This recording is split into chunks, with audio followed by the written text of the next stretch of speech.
Welcome to the Pay Love Back podcast. My name is Dr. Matthew Leavenworth, founder and director of Pay Love Forward. This series shares the stories of Montana's quiet builders of compassion, those who choose to lead with courageous authenticity. At Pay Love Forward, our mission is to build compassionate communities for the at-risk and underserved through mentorship. In partnership with Resilient Stories, an organization dedicated to amplifying voices of courage, recovery, and renewal across Montana, we're committed to hearing the story within the story, the deeper narrative of resilience that connects us all. This podcast is one way we live out that mission. In this limited series, Cops, Robbers, and Rappers, we focus on the interconnected story of leadership, mentorship, and redemption surrounding a young man by the name of Koa Hutchinson. Three men, Officer Brett Hilde, Cole Hill, also known as Killa C, and myself, have each invested in Koa in very different ways. When I first moved to Billings, I worked in a group home at Youth Dynamics while completing my master's degree in mental health counseling. That's where I first met Koa. I worked with him for several years. I took him fly fishing and rock climbing. I cared about him deeply. And then, as often happens in the system, I lost track of Koa. His story did not stop. He became a prominent gang member in Billings. He was an enforcer and a recruiter for one of the most notorious and dangerous gangs in our city before being arrested by Officer Brett Hilde. Years later, while I was sitting in the hospital with my son Gentry battling his leukemia, Koa called me from prison. In many ways, we were incarcerated together during that season, him behind bars and me beside a hospital bed, as our mentoring relationship resumed. What Koa did next was one of the most courageous decisions I've ever witnessed. While still in prison, he left the gang. Because of the risk this put him in, he spent much of the next several years in administrative segregation, isolated from the general population and trying to survive the bounty placed on his head by the gangs he once served. Over the remainder of his sentence, I spoke with Koa every single week. I believe the phone calls meant as much to me as they did to him. 3 months before recording this podcast, Koa was released from prison. Since then, I've watched him make one difficult and disciplined decision after another. Reentry is not kind to former inmates. The world does not rush to welcome them home. But he has continued moving forward.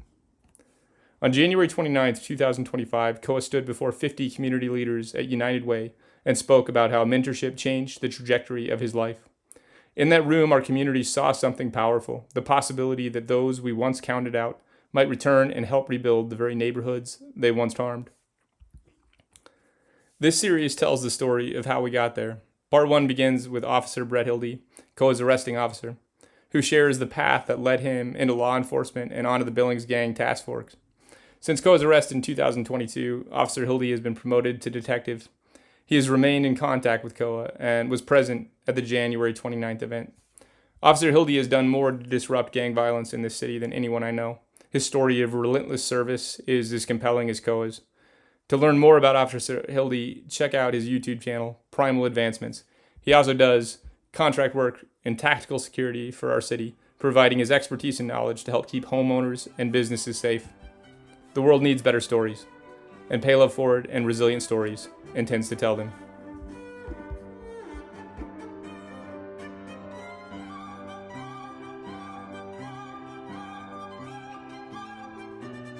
All right, man, we are officially live.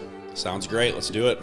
So, Brett, I just figured I'd start with kind of going back in time with how you and I met, which is just sort of an interesting, I don't know, it was interesting, right? Because Certainly. It was at Zach Tarakitis, he was doing a fundraiser at the Billings Community Foundation, and you were just there. You had your SWAT car, mm-hmm. and I'm not sure how you got connected to that, but you and I just started talking, right? Absolutely, yeah.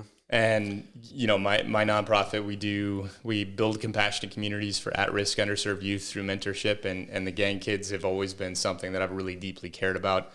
That has a lot to do with my background, man. I was a pretty rough kid when I was growing up, and so, called to go serve in those places where, I need personal redemption. And so anyway, we just started talking, and then I got a phone call in the middle of our conversation. And this is right when I was building a relationship with Koa. So and we're going to talk about Koa. We'll circle back to it. But Koa is somebody that both you and I have interacted in. And Koa was in prison at this point in time. And, Koa was a gang member. And so I worked with him when he was 14 years old. I took that kid fishing and rock climbing. I deeply cared about him. And then I just watched his life go sideways. Mm-hmm. And then he reconnected with me while he was in prison. And, I'm trying really hard to build this relationship with him. And so I get this phone call, and because you can't call people back when they're in prison, right? So he's starting to call me, he's starting to trust me, these types of things.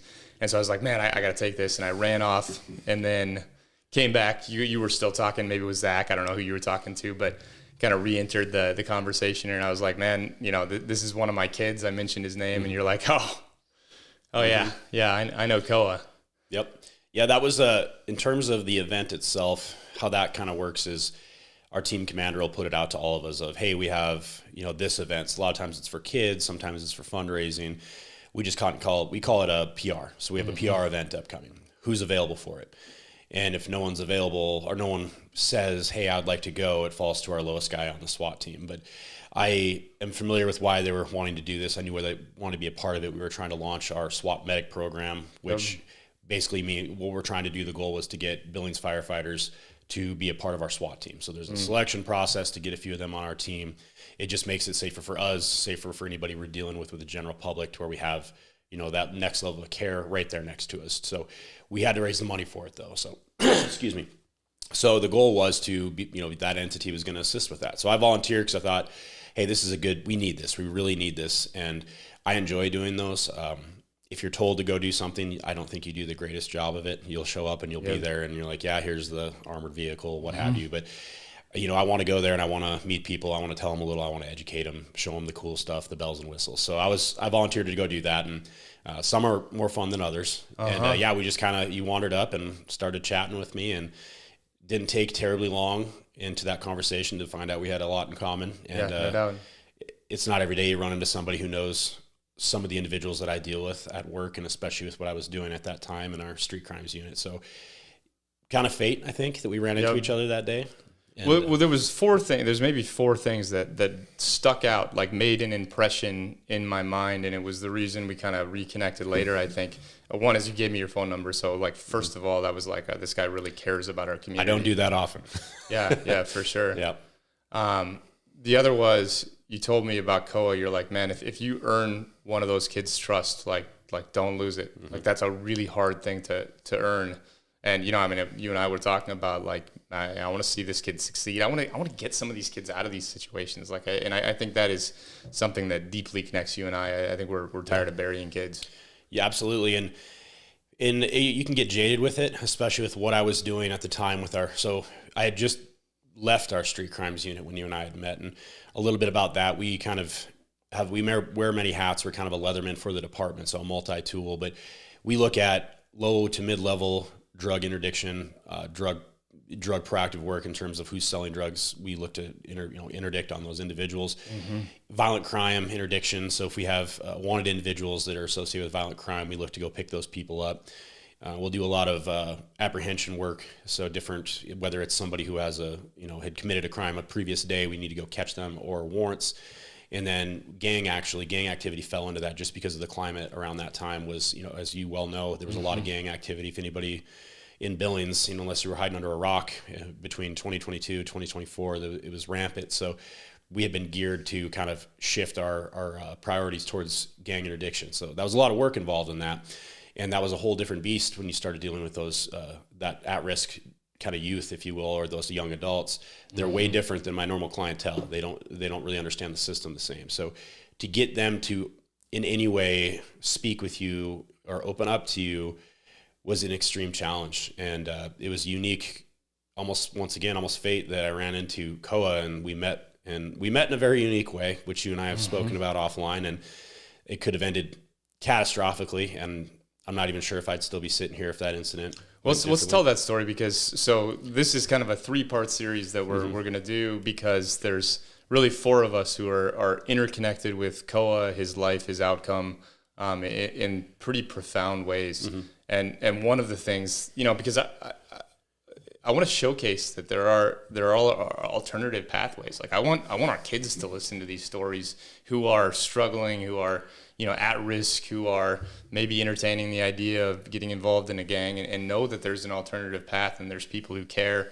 And so you're the first conversation. The second one's going to be with Koa, and Koa is going to come tell his story. Yeah. And it's a gritty, hard, brutal story. And like so many of these young people, man, he comes from tragedy and abuse and neglect. And I mean, if you know his story, man, it certainly has at least filled me with empathy. And that doesn't necessarily excuse the harm that he caused. But I also know that there's hope in his life. And I think that, so you're the first one we're going to talk about, Koa, and then I'm going to meet with Koa, and then Koa Hutchinson, who's also known as Killa C, the rapper, has also started to mentor Koa. And you know, I mean, that's what I'm witnessing happen, because I really reconnected with Koa. You know, I talked to Koa every week while he was in prison. And then, I mean, 'cause this is such a crazy story, because you and I connected. I think both of us made an impression on each other. And then my son, you know, was diagnosed with leukemia, and I just had to go live in a hospital in Denver for like a couple of years. And so maybe we connected like maybe a couple of times in between, but it wasn't really until I got out, I got home, and then Koa got out of prison. That's when we initiated, which is just friendship, man. Like I consider you a friend. And I also, man, like there's a couple of things too. The other one that I wanted to say is you made a couple of impressions on me very, very early. One was that you were talking about like what it means to be in your role, and you want to be better at every single thing than anybody that you go up against. And I just feel like, as far as a life and leadership lesson, like you want to be stronger, faster. I mean, because you interact, you have altercations with people, right? Like you're interacting with people who are armed, they're dangerous. And so every single thing, every criteria, every category, you want to make sure you're more fit. And to me, that is just a profound leadership lesson. But I also just had this deep impression that you cared about these young people. Like, it wasn't just about enforcing the law. It's also about, you know, redeeming our city, redeeming our, you know, building a better community. And you want to see some of these kids saved, but you're also willing to do what is necessary if they're making decisions that are going to hurt other people.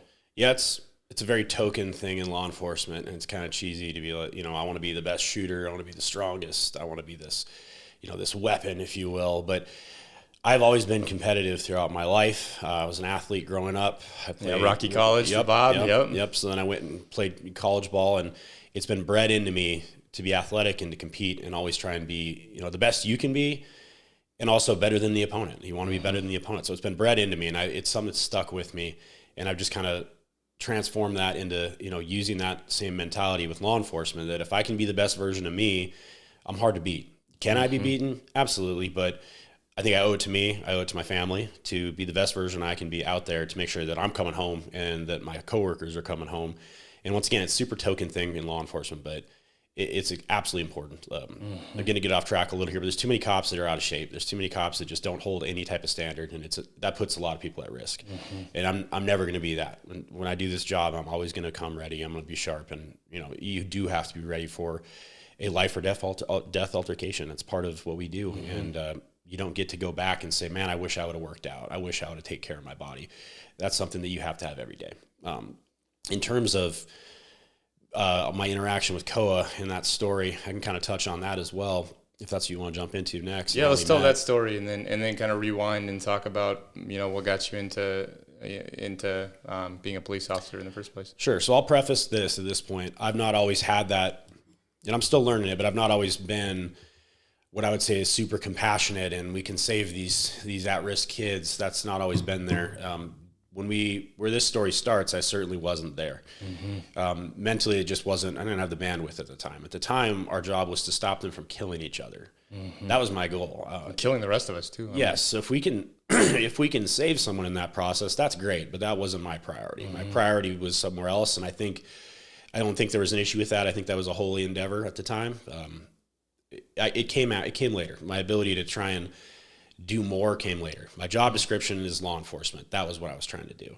It wasn't be a mentor. It wasn't get these kids to where they needed to be. And I don't hold that against myself. Just that I didn't have the time. It wasn't there. So I think that helps preface kind of where we get to full circle later in this conversation. But at the time, with in our street crimes unit, we had a rash of robberies at the Holiday gas stations, strong armed robberies, and we were tasked with doing surveillance throughout the night. So I would sit at a Holiday gas station and I would stare at it from about 10 p.m. to about 4 in the morning. And we just were spread out through the city, the whole unit, all of us, and we were all assigned a gas station to stare at. So not a super glorifying detail, but you can't miss. You have to be sharp on that, and you have to be tuned in. And it actually blows my mind how many people go to a gas station in the middle of the night wearing a balaclava or a mask covering their face. It was pretty, it was kind of a unique experience. So I'm doing one of those details, and I kind of cut my teeth in law enforcement as a night shift cop. That's something I did all the way in my career up until I left to go to our street crimes unit. So it was fun to kind of be back out there and hear the guys. When I say the guys, the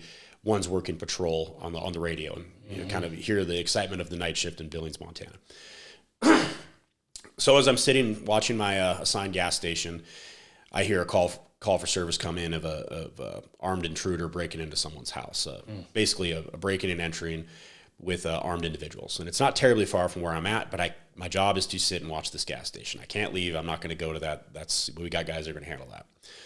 So they head over, they do their thing. The individuals had left.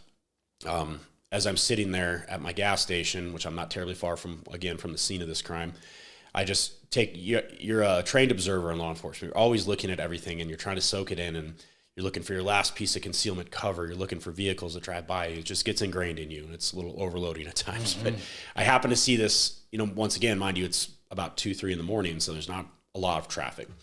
I see this white Cadillac drive by that very clearly has no catalytic converter because it's extremely loud. So just something that pops into my brain. I see it. I'm like, okay, I noted it. Sometime later, the guys who were investigating this, basically burglary, this aggravated burglary, come over. They advise over the radio that the suspect vehicle was a white Cadillac with no catalytic converter. Okay, hey, I just saw that vehicle about 20 minutes ago. It went this direction. So put it out to the guys, they're aware. And they had, I believe, given some information that vehicle may return to the scene. So some time goes by, and here comes the Cadillac, and it's driving back past me, and it's I'm hidden. They don't know I'm there. I'm in an unmarked vehicle, so they have no idea I'm even in the area. And it starts driving back towards this address that it had committed these acts at. So I advise units over the radio that I see it, and I know my job right now is to be watching this gas station, but this trumps that. Now I need to go, public safety. This is actively unfolding. Yep, I have to go do this right now. We have to prevent what's about to happen. And there had been some elements earlier on in this that led me to believe there was likely a gang nexus, if not a drug or gang nexus. Just the nature of the beast on what took place at the residence led me to believe it was likely gang related, especially given the hour of night. So I start following the vehicle from a distance, and it's definitely going back to the house. It's very clear it's driving back to this residence. But it's just me. I'm by myself. I can see there's multiple people in this vehicle. I want to get some other guys with me. We want to stack the deck. I never want to fight fair. I'll pull your hair, man. I don't care. Yeah, no doubt, so man. I get some officers head in my direction. One of which is a guy who I was hired with, one of my best friends at the department, another SWAT guy. I was like, that's perfect. I'd like to do this with him here. So I'm going to wait for him to get to me. He ends up getting in the area, so I initiate a traffic stop on the vehicle. And when you kind of get this, I guess if you call it sixth sense, this intuition in law enforcement, everything pointed towards there was going to be a unique interaction. This was not going to be a traffic stop. So you trust that. You trust that instinct in you. I was out as soon as I initiated my lights and my siren on my car to pull this vehicle over. I had my door already open on my driver's side. You're just trained to always get out of your vehicle. A vehicle's a coffin on a traffic stop.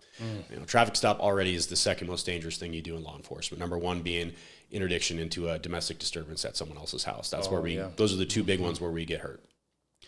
So when I get out of my car, as soon as I initiate the stop, and the passenger side door whips open, and I see an individual clad in all black, wearing a ski mask, jump out with a pistol in his hand. I was like, well, here we go. It's on. So he very clearly is trying to flee. It's evident.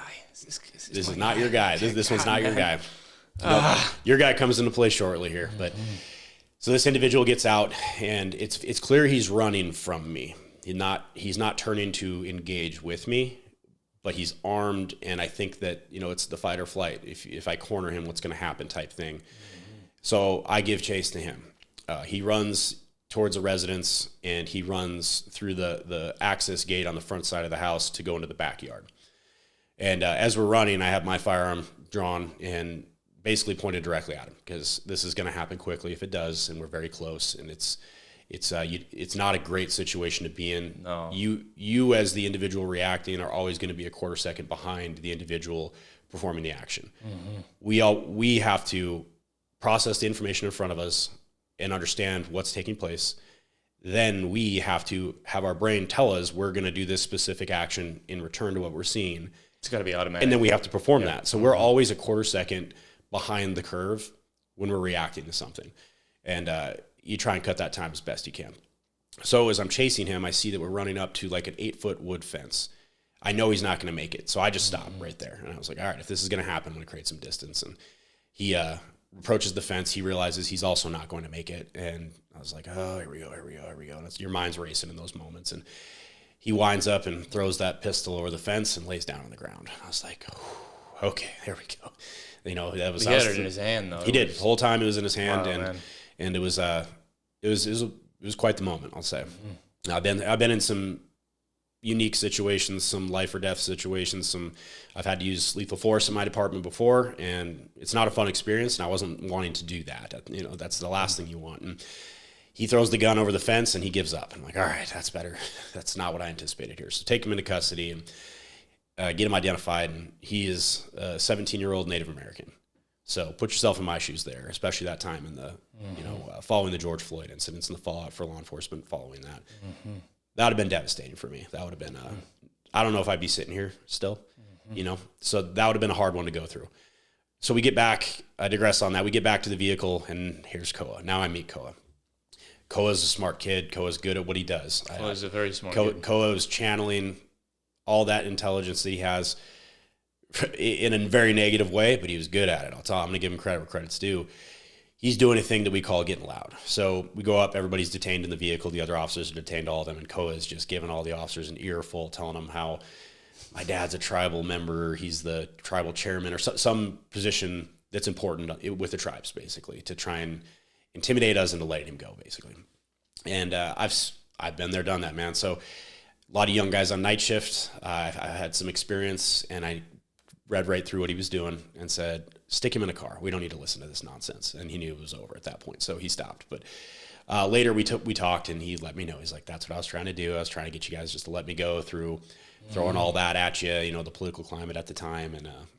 And that's how we met. And we spoke briefly after that. And there was a conversation where Koa had told me that the individual who ended up jumping, I'm not going to name him because he was a juvenile at the time, but he was familiar to us. It's not my first time meeting him. He had just been released from a juvenile corrections institution. He'd been out about a week and is already running around doing all this. So Koa had told me that Koa kind of was running that crew, if you will. He was the one calling the shots. Those were all what he calls little homies. So guys he's recruited into the gang, and they listen to him. They do what Koa says. Yeah, so, he was a recruiter and an enforcer. And, so this kid had asked Koa if he could shoot me when I was performing the traffic stop, and Koa told him no. So whether or not he would have, who knows? He may have tried. I'll tell you that. Once again, I'm going to go kind of token, but it wouldn't have went well for him. I'm good at what I do. Yeah, but it might not have gone well for you either, based on absolutely the political climate. You never get to pick how that ends, but that's something I'm prepared for. Obviously, didn't want to be in that position, but you never know how those things end. The bad guy, what we say is the bad guy always gets to say. It very well could have been catastrophic for both of us. It wouldn't have been good regardless. Let's just say that, I guess. We can definitely land on that. But Koa told him no. So I'll give him credit there as well. He's a smart kid. He knew that wasn't going to end good. Not the time, not the place for that. I think he was weighing some things at the time of, he was kind of the mastermind of going to committing the, underlying crime, because he thought maybe risk versus reward, we can accomplish this. In that moment in time, I would guarantee Koa knew risk versus reward with getting in a gunfight with a cop. We're not going to cross that line right now. So I'll give him credit there on that. No, he's incredibly calculated. Yeah. So that's how him and I met. And we had some interactions after that, but they were limited. And then I hadn't seen him until you reintroduced me to him. Yeah, yeah. And I mean, Koa, man, like 140 plus IQ. I mean, he's just, very intelligent. All right, before we go back in time, because I want to hear about your story and just how you, and I mean, I stand by this, man. When I introduce you and I talk about you, I think you've done more for our city and for reducing crime and violence, especially with the gangs, than anybody I can think of. And so, I mean, you just have my gratitude and appreciation, and our cities as well. Because what you do is just a tough job. I mean, just that story that you just described, like if we don't have, and because this is an audio podcast, so just for the listeners' perspective, you are 6'4" and 260 solid 6'1", 250. Yeah, right. Yeah, you just come across this. Yeah. I take care of myself. I was blessed with some genetics. My dad is 6'4", 300 pounds. He's a giant man, and so I was blessed with some genetics that I get to mold and take care of. And I'm not with squandering. We'll just say that. I guess fitness is a massive part of my life. And but whether it's a cliche in law enforcement or not, you've taken that very, very seriously, and yes. you become that thing that we need, right? Because boy, man, like that stuff is unfolding in our city, and if we don't have men who are equipped to deal with those problems, then they're my problem, and they're my kids' problems. Absolutely. And and so like we are so dependent on what you guys do and how well you do it, and so I mean it's just immense gratitude. And I'll tell you this: it's one thing to take care of your body and be ready for that altercation, but what I can say is your mind and your ability to speak is the difference maker. Mm-hmm. I have talked far more people into handcuffs than I have forced into, and this is a 20-year career, man. I've sustained injuries that required surgery during this career because of those altercations. It's rough, man. It's a contact sport at times. And the goal for me, once you get some years on, young cops, like it's different for them. They don't really have that ability as much. But the goal for me is to always try and talk you into letting me put you in handcuffs. Mm-hmm. You can be surprised about that later and upset with me later about it, but I don't want to fight you. It's the last thing I want to do is have some type of altercation. That's just when bad things happen. My goal is to always just no positive result. No. Right? My goal is to build rapport with this person and use my Jedi mind tricks to let them put them in handcuffs, and it works very well. Which is, I mean, when as far as a life and leadership lesson, I mean that's what I took from that. I didn't take it that it's just a matter of physicality. Mm-hmm. Like no, like this is a multi-dimensional, you're playing chess with. An unpredictable reality, and you better be better. You better be good at using your pawns and your horses and your castles and every piece on the board. If you really think about it, my job is to investigate. A lot of times, the vast majority I do is investigative. Do you think an individual is going to be more prone to speaking with me after I get in? Once again, I'm 250 pounds. If I get in a fight with you, it's going to end terribly for the most people. Yeah. Do you think that person is going to be really prone to talking to me if we have to go that route versus? I treat them with some dignity and respect, and I get them placed in handcuffs, and we de-escalate that situation. I think one is far more likely to have a conversation with me and also remember how that interaction went for the next officer. That's a huge part for me is the next time I see you, I want you to remember that this was a good interaction. Because often you have people who explain that they don't trust cops, they don't like cops because of how the last time went. Do we always get that luxury? Absolutely not. That's not how it goes. That's unrealistic to think that we can always just talk people down. But boy, do I try. Mm-hmm. I absolutely do. Mm-hmm. Yeah. All right, so I got a quick Koa story here. So this is because I used to hang out with Koa when he was 14. So I came to Montana. I was a fly fishing guide. I was doing my master's in mental health counseling. So I'm a mental health counselor. That's what I did for 12 years and then eventually got my PhD in it. But so this is the beginning of my career. And I was working at Youth Dynamics, so the group homes. And Koa was in one of those group homes. He was just a kid, you know? I mean, and that's like watching him evolve, watching him grow up. But at one point in time, he was just a kid, and he was smart and funny and charismatic, and everybody loved him. Like if you talked to him, you loved him. And anyway, so he was one of my favorite kids. You know, you weren't supposed to have favorites, but he was one of my favorite kids, and so really invested in him. And I took the whole group home rock climbing up on the rims one day. And I don't know how I got permission to do this. It was probably a terrible idea. Yeah. So I took like 6 kids up to the rims, and one of these girls, she wanted to go first. And so I put her on, like I free soloed up to the top of the rims, set up the rope, came down. I got 6 kids who were obviously behaviorally challenged. Mm-hmm. And so then I get this girl on, she's climbing. She gets like maybe 8 feet up and freezes, right? And it's like, death gripping onto the wall. She won't go up. She won't go down. Like, I'm just stuck. And then my kids just take off.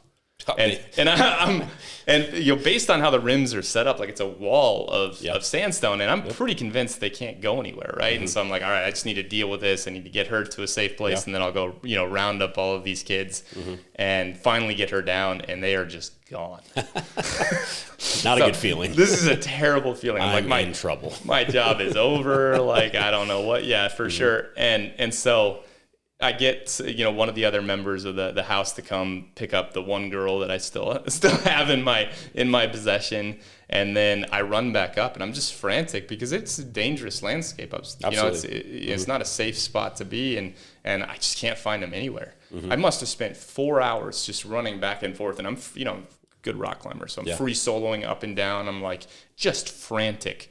That these kids are hurt, right? Because this is my number one concern here. Although also I'm like, well, my job is already, this is the end of my career here. And for sure. It's my internship, my master's. And so I'm like, oh, I'm gonna have to explain it to them. And this is all bad. And so 4 hours go by and I just can't find them. They're vanished. Although I do discover that there's this like cave system way on the back of the rims that can get them to the top of the rims. And so I do finally determine that that's where they went. And they show up at like midnight. I think some police officers wind up dropping them off, and they just went on an adventure. I think they walked for like 5 miles and went to Target. And based on what I gathered from some of the other people, they stole a bunch of cough syrup and got high on cough syrup and called some girl. And I think they were having sex in the bathrooms. And this is just a bad day for me. Yeah, that went pretty south for you. That went really south. He was part of that? Yeah, Koa was. Yeah. Yeah. Yeah, he, last thoughts on him for now. When we did get him put away, I was very glad that he was at that time. Oh, yeah. Because of his intelligence and his, at the time, ability to weaponize his intelligence to manipulate these at-risk youths. He, to me, was a dangerous individual because of how good he was at it. You know, he was harnessing his God-given powers for evil at that point in time. He certainly was. And he was good at it, man. Like, he was good at his craft. And to me, it was a blessing that we were able to put him where we did, just because he would have continued to be good at it, and that would have been, quite the problem for us. Yeah. On the rock climbing. I know you're big into that. We've talked about that a lot. Part of the training that we do is rappelling training. So not quite rock climbing, but, similar wheelhouse. I'm terrible at it. I'm so bad at it. And I do not like being bad at something, but I am god awful at it. It's not your jam. No, they use me to do the mock rescues. So our former team leader, he's very versed in it, and he's a smaller guy, and it's very comical as I sit dangling on the side of a structure, how he rappels down to me and rescues me, and I just look ridiculous. But I'm terrible at it, so hopefully I never have to rappel for work's sake. If I'm doing it, they're going to be saving me. But, not a fun experience. Well, okay, 3 things there, and then I want to go back to the beginning. One is that where Koa is right now, I'm incredibly proud of that young man. And he's one of those kids that's either going to do an incredible amount of damage to our community or he's going to do an incredible amount of good. And I see him walking a path that he's going to have a substantial influence on turning the tide, because I think that's one of the other things that we're going to talk about, what's going on in our community right now. The second thing is that, I think to some degree that we're 2 halves of the same coin. I mean, you're the enforcement, but also, like, for me, my job is to build a road and off-ramp for some of these kids so we can get some of them back. And, and we don't have to watch this tragedy continue to unfold. Yeah, we need to be better about my side of the house getting them to your side of the house. That's I think, where they're... vice versa, too, man. 100%. Is that a law enforcement function? No, our job is law enforcement. I think that gets dropped a lot when... some of the blame gets cast at times. Like people think we wear all these different hats, and we try our best to be, the law enforcement officer. We try to be the counselor. We have all these hats that we have to wear. I think we have some space to work on and to clean up, connecting these kids to things. And I know we're going to probably talk about that at times, like some resources. We're pretty good in a lot of areas. I think that's one where we can be better. Is that it's unique to Montana, I guess, what we'll say is the gang issue that we faced. So it's not something that was kind of built into our daily operations of, hey, get this kid this packet of resources. We just weren't there because we didn't have that problem. We're good at the things we deal with, but that wasn't one of them. Yeah. And so those are some of the things that I think we're going to work on, in the future. And I think there's a lot of hope and opportunity there. And I think there's some easy fixes there. Some things that we can do that are easy, but there's going to be some challenging ones. Yeah. Getting them to say yes and making it easy for them to say yes to a resource, I think we can get there fairly quickly. It's what happens after that's going to take some work. Yep. Yeah. Which that's my jam. So. Yep. Well, so let's go back in time, and I know that just in conversation you shared with me that you had some early childhood experiences that kind of led you on the path that led you to be. I frequently introduce you as the Terminator. Yes. So, but tell me, talk about growing up, and because you're Billings native, right? Or no, so I'm first generation Montanan, but I come from Northeast Montana. So.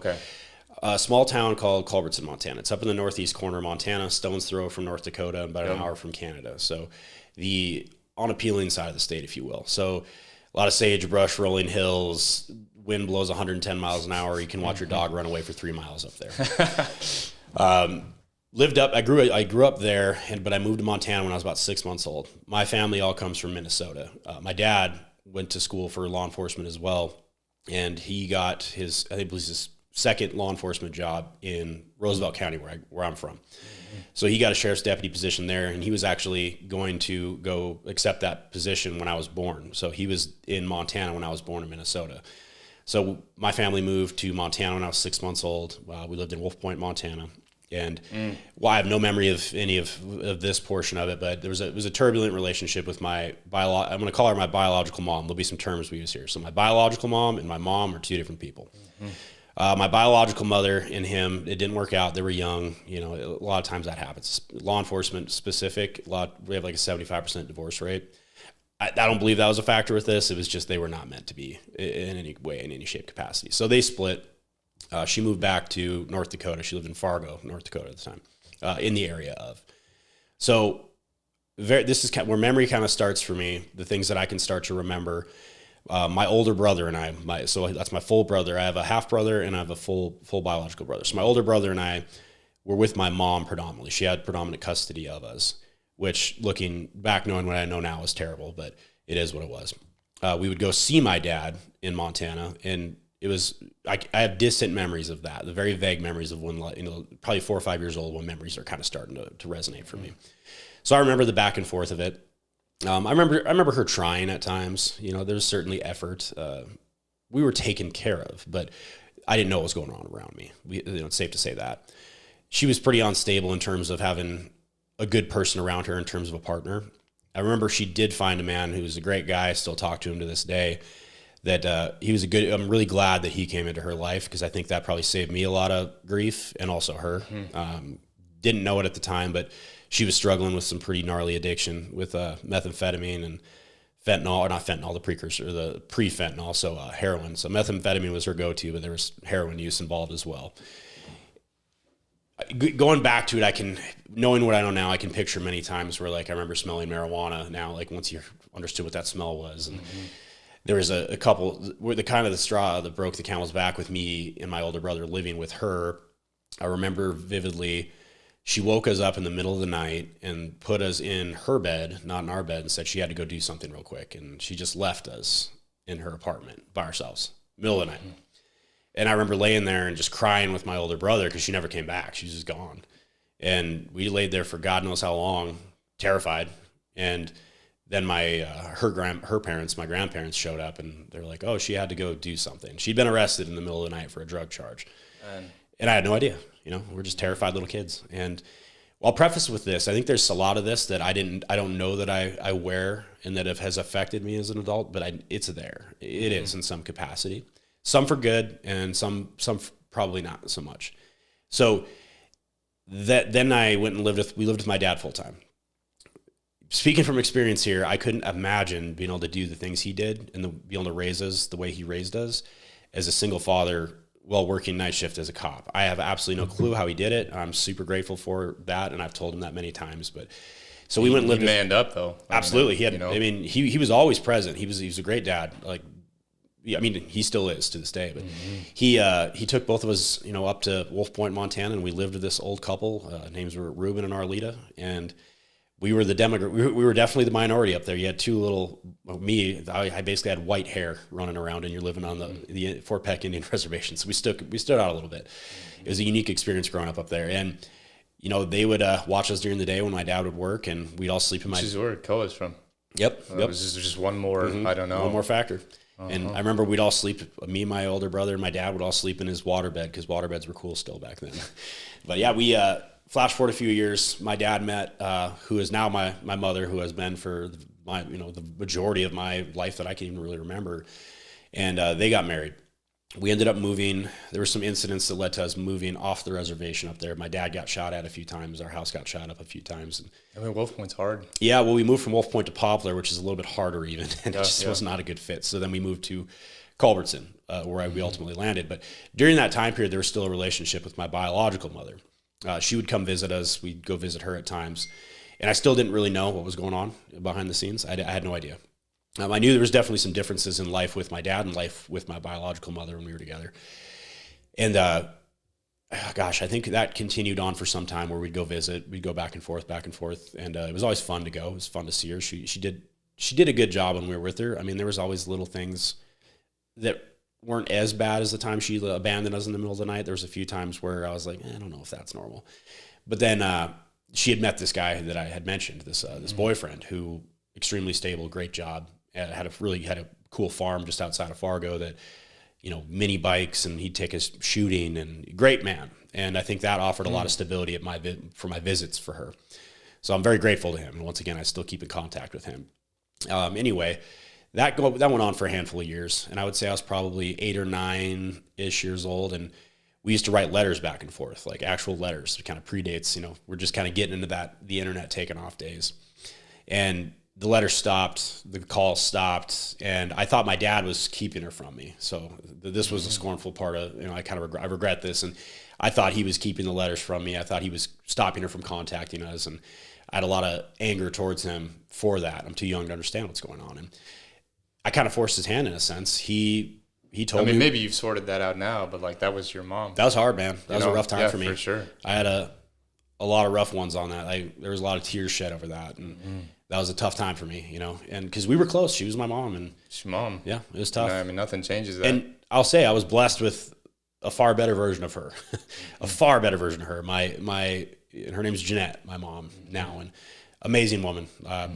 I probably wouldn't be sitting right here had it not been for her. She did so much for me and still does to this day, and just a wonderful woman. So every bad story has a good outcome in some capacity. Something good comes from it. And boy, did he picked a good one with her, we'll say that. So, well, but on both sides, it sounds like, relationships, like finding a person that lifts you up on both ends of that equation. I didn't make it easy for her.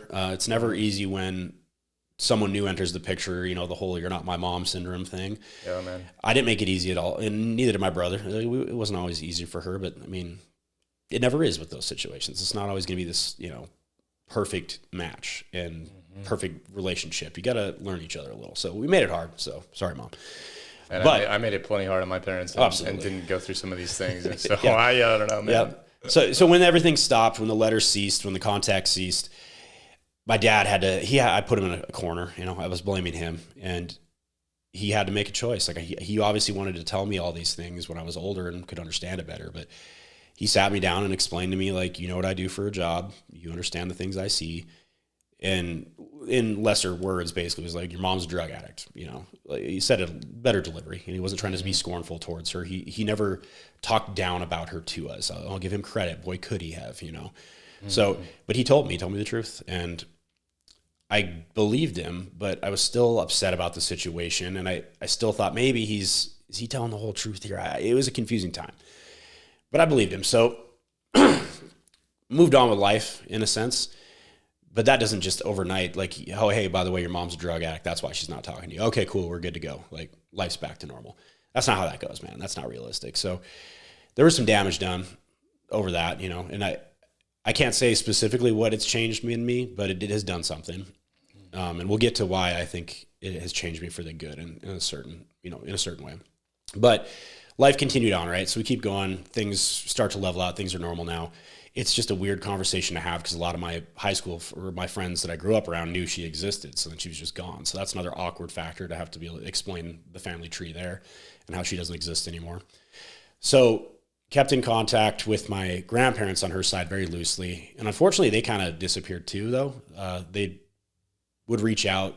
We would talk some, but they were a big part of my life young. And they just, for some reason, still not known today, they decided they were just kind of done as well. So that was a weird experience that I still haven't really, I'm seeking some closure on that one still.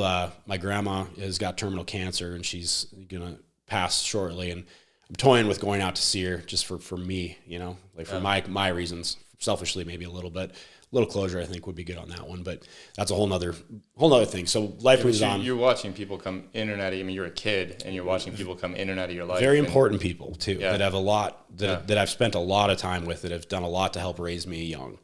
And they're leaving, unexpectedly. Yeah, gone and you don't know why. Quite the void that, but luckily for me, I have a lot of good people also. So when my dad remarried my mom, she had amazing parents. She's actually Canadian, uniquely enough. So we spent a lot of time in Canada at my mom's parents' chicken farm. It was an amazing place to go to, and it was a fun place to grow up. And grandma and grandpa on that side were great. They're both no longer with us now, and uncles and aunts up there. So I got this new group of people that were great. So that helped fill that void that somebody's there still, at least. It's, you still have good people around you for sure. Good childhood too in Culbertson. A lot of good friends, good school, very busy outside. We're always outside. That was huge. Football? I did, yep. Oh. Football and track were my go-tos, yeah. But we were always outside. That was a big one. We didn't sit and play video games. We didn't do any of that. We were always out doing something, man, like out in the sticks, hunting, building primitive shelters, which is still stuck with me. We'll get to that later. But it's life was good. Just kept going, and started. Oh yeah, we got some camping trips in our future. Man. Absolutely, dude. Yeah, and life was good. And I started to, kind of excel in athletics. And I thought, this is kind of what I want to keep chasing that. Like, I knew I wasn't going to the NFL or anything, but I was seeing a way to possibly get myself to school and go to college and have some, financial aid with that. And I had some guys that I looked up to that were much older than me, watching them go off and play college football. I was like, that's what I want to do. I want to do that, man. That'll get me out of here and get me to that next step. So that's what I'd set my goals on. And my junior year comes around, and I kind of had some offers in the wind on where I might land. It was going to be predominantly, there's a couple that I thought weren't realistic, but I had some realistic ones as well. And then my junior year summer going into my senior year, I was a lifeguard, and I get a phone call while I'm at my job, and it's an unknown number. I don't know who it is. Let's not say to my contacts. And I answer, and it's my biological mom. After all these years, she just cold calls me, tells me who she is. And sorry, but I'm going to use a little foul language. I said, don't ever fucking call me again. And I hung up on her. I got to get a little even, man. Like, I got to let a little bit of it out. And it felt good. It actually did, and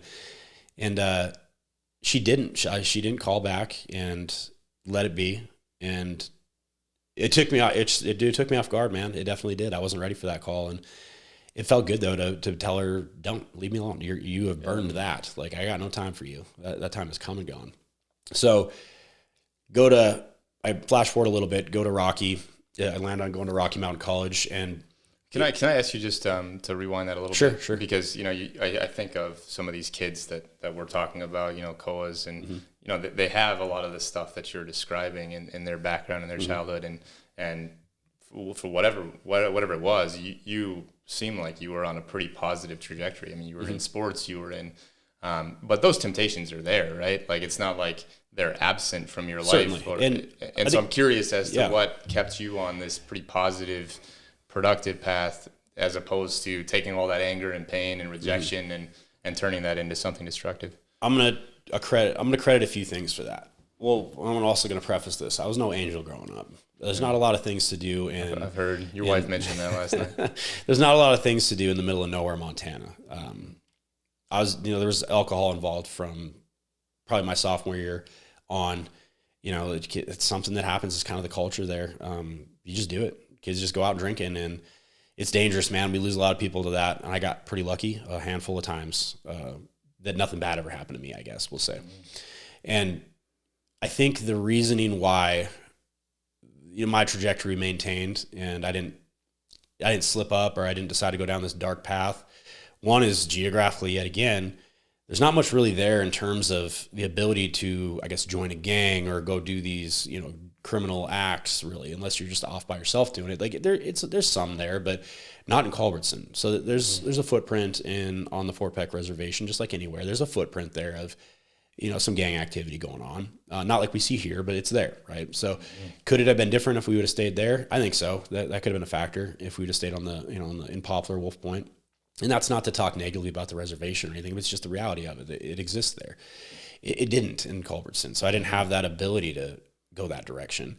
And then my dad, yet again, how I was raised, like the way I was raised and the work ethic instilled. And like, we lived outside of town, and we basically had a small hobby ranch, more or less, with pigs. We had cows at one point, horses, goats, chickens, the works. So I was kept busy. I was always made to work, and I'm grateful for it now. So like, my upbringing and the style that my dad brought me up and my mom brought me up wasn't conducive with me going and doing these things. It just instilled it in me young that this is how we do it. This is the right way to do it. And then athletics were huge, man. It was a great outlet for me, like getting in the weight room and training and, being at football practice, running track. Like it was just, it steered me. I didn't have time. For this other stuff. So like it kept me busy for one, kept me preoccupied.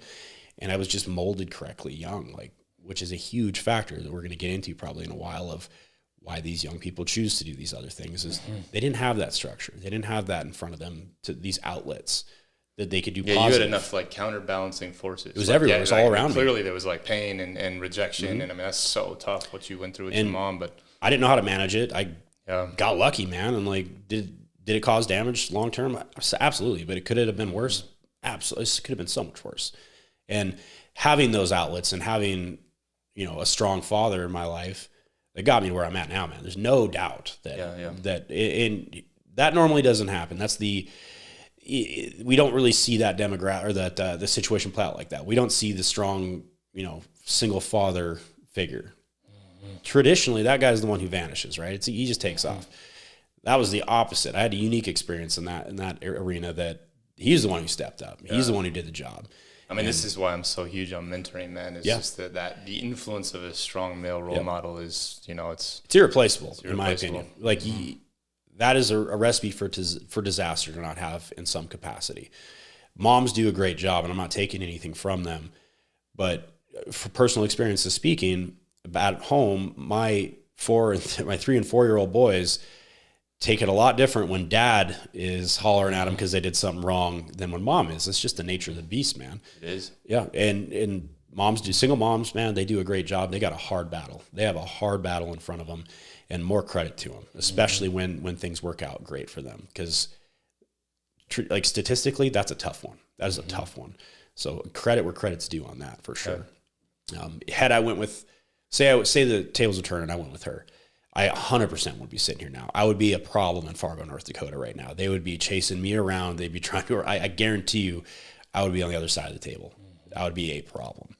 So the presence of a strong father figure, the way that he brought me up and instilled the values in me, and my mother as well, not bio mom, the one, Jeanette, the one I call mom, the combination of the way they brought me up and the lifestyles that they came up in, both came up from blue collar working families.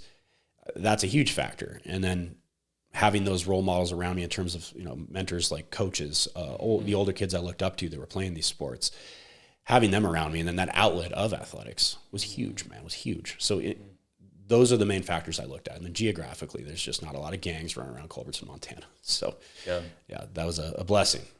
Yeah, man, you just think about all those variables and influences and how they kind of conspire to, produce this, which is the life path that you've managed to walk. You could change one variable and it changes a lot. Changes a lot. So that's kind of the story there. And I guess one little part I want to hit on too, that growing up with a cop dad is unique. Everybody thinks you know everything that happens in town, and he didn't tell us anything. Like he didn't bring work home to us. There was one time I can remember he did, and it was because some young people about my age died in a car accident, and there was alcohol involved. So he woke me up in the middle of the night when he came home and he told me about it, and he was hurting. I remember specifically I could see the pain in him, and I remember being half awake and reaching out and putting my arm on his arm and trying to tell, I don't know what to tell him at the time, but you're just showing some comfort, showing some compassion to him, and he was making sure I was learning a lesson at the same time. Like, this is what I saw tonight driving home to see you. Don't be an idiot, kind of thing, without saying it that way, without that delivery. He was not always able to be at everything. So I was very active in athletics. He couldn't be at every game. He'd maybe come halfway through it.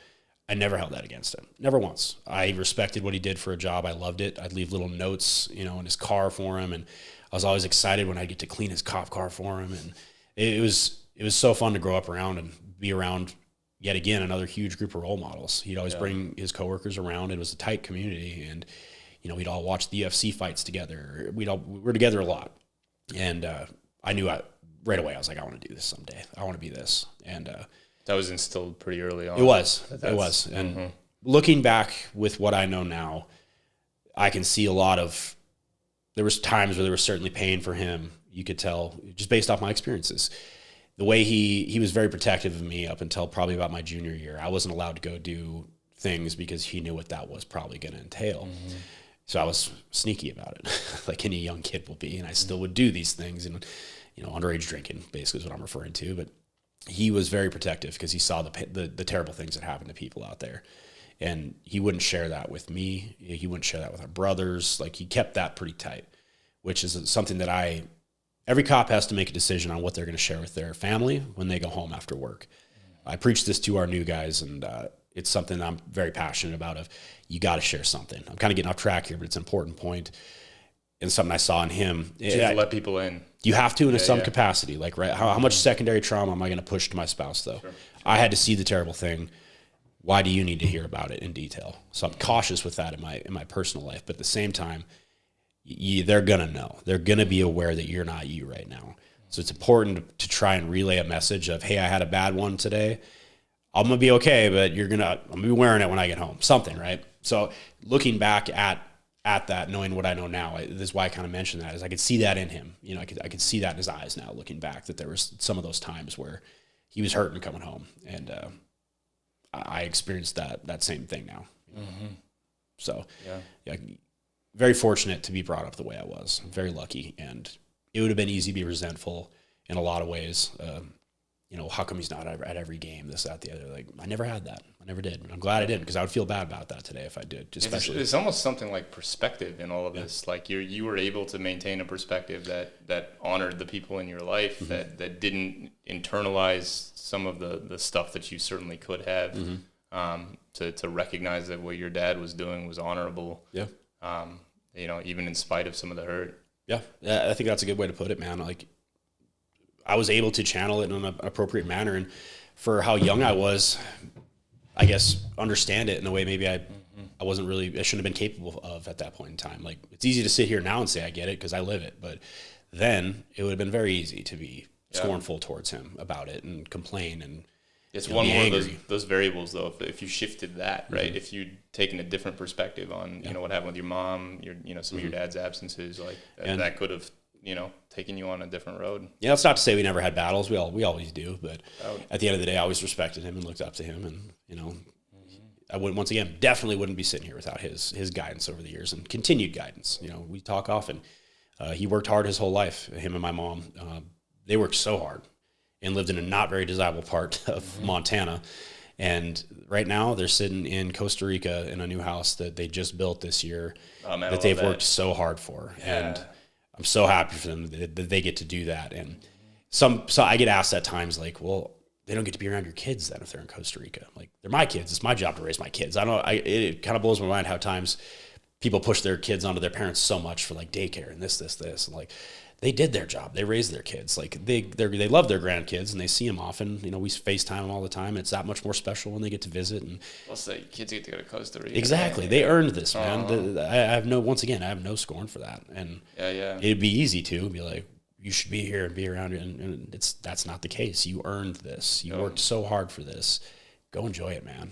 But also keep a room open for me when we come down. Right. Yeah. All right. So then you were looking at scholarships, and somehow and we're about a mile from Rocky College right now. That's where we're at. I'm on Poly, and so somehow you wound up playing football for Bob Wilmoth, who is truly one of my heroes, one of my favorite people in the world. And yet another thing you and I have in common is Dr. Bob Wilmoth. I'm going to probably call him Dr. Bob at some point, but respect where respect's due. The college process was unique. I had gotten some offers, the predominant ones being Dickinson for the Blue Hawks there, Rocky Mountain College, and I'd spent a lot of time at Rocky. There was a lot of good football camps we attended here, I liked what I saw about it at that point in time. But you don't really know a whole lot when you're coming from Northeast Montana. It's a new game to you when you're talking about college recruiting. So it's the big city, right? And I was a successful athlete, man. I worked hard for it, and I was getting the right phone calls, getting the right invites. And Bismarck, North Dakota, University of Mary was a lucrative one. Montana State, so the Bobcats. That one is unique. Did I want to play there? Absolutely, man. It would have been amazing. And they brought me into some games, and I got to come and do the dance over there and go through the recruiting experience with them. But yet again, maybe a little more wise beyond my times. I was like, man, I'm going to sit here and watch all these other guys play. I'm like, I don't know if I'm good enough to do this for sure. And try to be a realist, man. It was a business decision. Like, I want to look for a scholarship, and I also want a place that fits for me. And man, I want to play football too. I don't think that would have happened there. You know, I think that would have been maybe a little bit too big for me, and try to be a realist with that. So it was fun. I went to the camps, did all the stuff there, but in the back of my mind, I knew that's probably not a good fit for me. It just, it wasn't, you know, small town football. I played 8-man football. If they'd have said, hey, we're going to drop into a modified cover 3, Hilde, you're going to be manned up on the tight end unless he runs to the flat, let the corner take it. I'd have no clue what they were talking about. What position did you play? So I came in at a strong safety and ended up moving to linebacker as I kind of filled out some. But yeah. So I went on the visits. You were fast, huh? I was for a northeastern Montana kid. I was fairly fast. Yeah, subjectively fast. We'll say that. Fast enough that I could do it, but there was definitely some dudes that I went to school with that were going to run circles around me. We'll say that. So probably what wasn't fast enough, wasn't big enough to go play it for the Cats. And I kind of realized that. So options kind of came down to were realistic ones that I was looking at just based off scholarship, based off the field, the university, based off did I like it or not, was Rocky Mountain College and University of Mary. And the difference maker was the school visits. So on my recruiting visits, University of Mary was good. The guy who recruits my area, I forget his name now, but he was also their chaplain. And he was very personable. I appreciated the way he went about his job. But when it came down to the brass tacks of we're going to sit down and talk numbers, it was just a carousel of athletes in and out, and you got your 5 seconds with the coach and the head coach, and then you're on your way. And then when I went to Rocky, entirely different experience. A great mentor, somebody I'd love for you two to meet someday. I don't know if it'll ever happen because he doesn't live here now, but his name is BJ Robertson. He's a household name in the state of Montana in terms of football. Everybody knows who Coach Robertson is. He was he coached me at Rocky.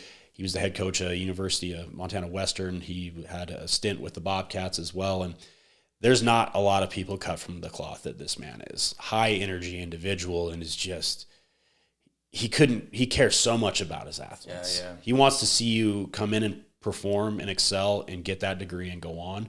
And I'm still part of a text thread with him to this day with a bunch of former athletes that on a random, like President's Day or Thanksgiving, something, insert holiday here, he'll put out a message to us and let him know, proud of you guys. He stays in connection with us. He's just such a good person. Well, so this is one of our threads that we had kind of talked about, really building into this conversation, which is mentorship. But yes. I would even kind of broaden that just based on hearing your story to male role models. Yeah. And just the influence that they've had on your life. Oh, absolutely. And he was the conduit at first at Rock. I was like, I like what this man's about. High energy.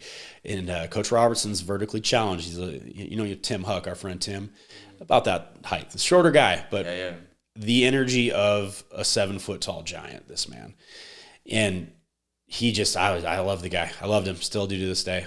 And he is what made my decision.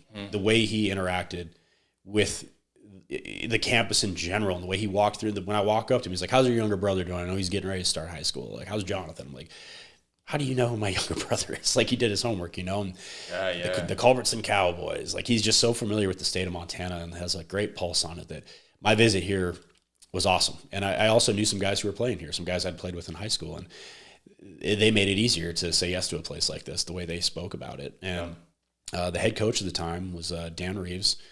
And he let me know my junior year, we're going to make you an offer. So my senior year comes around and I go in and have my visit. And he's like, we're interested in these 4 guys. You're one of them. We want you to come. And I was like, yeah, this is where I'm going to be.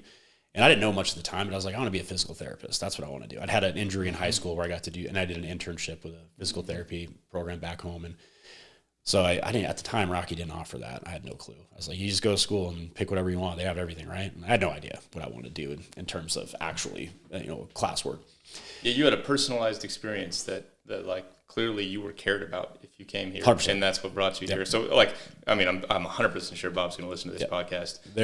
Their recruiting process is the reason I'm sitting in Billings, Montana right now. They did it right. Yeah, for sure. Because I know you listened to the podcast I did with Dr. Wilmuth. Yep. And recruitment is down over there. And this is an institution that makes Billings great. And absolutely. So we're lucky to have it, man. We are. The oldest institution in the state of Montana. Now, many know that, but Rocky was the first. It is the oldest. It wasn't always in Billings either. It had moved at one point, I want to say. But he actually wasn't the president when I got there. His predecessor, Mark Mace, was the president at the time. And they're different people, man. They could not be more different. So part of two-a-days at Rocky, there's a lot going on. So like you have different things you have to accomplish in terms of meetings, but there's also like, all right, you got to get your classes kind of lined out and be ready to do this. And at one point in time, the president comes out and he'll have a conversation with the team. With Mr. Mace, he was more of your traditional university president, very business-oriented individual, which is not to say we both know Dr. Bob, so you can see the differences already. He has a unique spin on how he does his job, and I appreciate it. But so relational. Yes, Mr. Mace would come out and have a conversation, like do the right things, athletics, this, academics, good luck, gentlemen, and be on his way. And I did know Dr. Bob because he was there when I came in, and he was teaching, I think, was it the physician's assistant program? Was I want to say? That's what he first got recruited for. Yes, so he was teaching that, program, which I certainly wasn't attending Bob's classes. Let's be realistic here. But you'd see him on campus, and he was such a personality that everyone knew who he was. Everyone knew, as you well know, everybody calls him Dr. Bob, and everyone knew who Dr. Bob was. Just a unique individual. His dress, his attire. So he'd have kind of his suit coat, his suit pants, and he's always wearing like his Vans shoes. Like he's just a unique style about him and his accent, like he always stood out. And I'd see the most common place I'd see him is in passing going to morning weights. So we're walking from our dorms to the Fortin Center to go down and get our workout in. And Dr. Bob would have an early morning lecture. And many times I remember just token, it's like a scene off a movie. Morning, Bob. And he's like, what's so good about it? It's 5:30 in the morning. I got to go to lecture. And I remember passing him one time, and he had a couple boxes of pizza he must have bought for his class, and he handed them to us. And college athletes, man, there's not a lot of time to work. You're broke. You're always hungry. And Bob hands us this pizza, and I was like, oh, what a gift. And he was just his personality. So when he's got that twinkle in his eyes, absolutely. man, and he's telling stories, just dominates any room that he walks into. That's where I'm going to go next with this, is his ability to talk to any demographic of human in the way that those people react, in the way that those people understand, and the way those people speak. I don't want to call him a chameleon necessarily, but he like you said, he can dominate any crowd. It doesn't matter who he's talking to. He can go to the highest end business, luncheon in Billings, Montana, with all these high end business owners and dominate that room. And then he did what he did with us. He walked out as he gets named president. We're all excited. He comes out to that 2-a-day meeting that we had done with his predecessor. It was so different. It was so different. Bob used some colorful language because he knew his audience and got everybody just riled up out there. Like, because we're used to the very proper, prim, make sure you get a good education to speech, which is important, but know your audience. You got a bunch of type A testosterone fueled athletes that smell like a foot out there. And Bob came out and just riled us up. I won't share the words Bob used, but Bob. he got us excited to be there, and it just made you want to be there more. Like, this is the guy who runs this place. And he's going to take the time to come out here and have this kind of personable conversation with us. And he was so involved. And you just knew that Rocky, we'll say this, Rocky's a liberal arts private school, not a traditional powerhouse for athletics, but they care. And when I say they, it has to start at the top. And Bob understands it. He sees the vehicle that athletics can be to get the right people here too. You want good individuals at your institution. And he sees the value in athletics with that. But Bob will be the first to tell you, like, athletics is great, but you need to get your education, man. Shocker, you're not going to the NFL. You need to do something after this. So getting that piece of paper is so important. And another mentor of mine there, like when I mentioned that Coach Reeves, Dan Reeves is the one who recruited me. He was the head coach. He left 3 days before 2-a-days to go take another coaching job. Very common, but a bit of shakeup for everyone. Brian Armstrong gets promoted as the head coach. What I'll say about him is also an amazing role model. I think I owe more to him than probably anybody we've spoken about in terms of getting me to a point where I can do the job I do now. There is absolutely no doubt I would not work for the Billings Police Department if it was not for Brian Armstrong. He was a harder mentor. He was a lot more. He had to learn how to be a head coach when he got the job.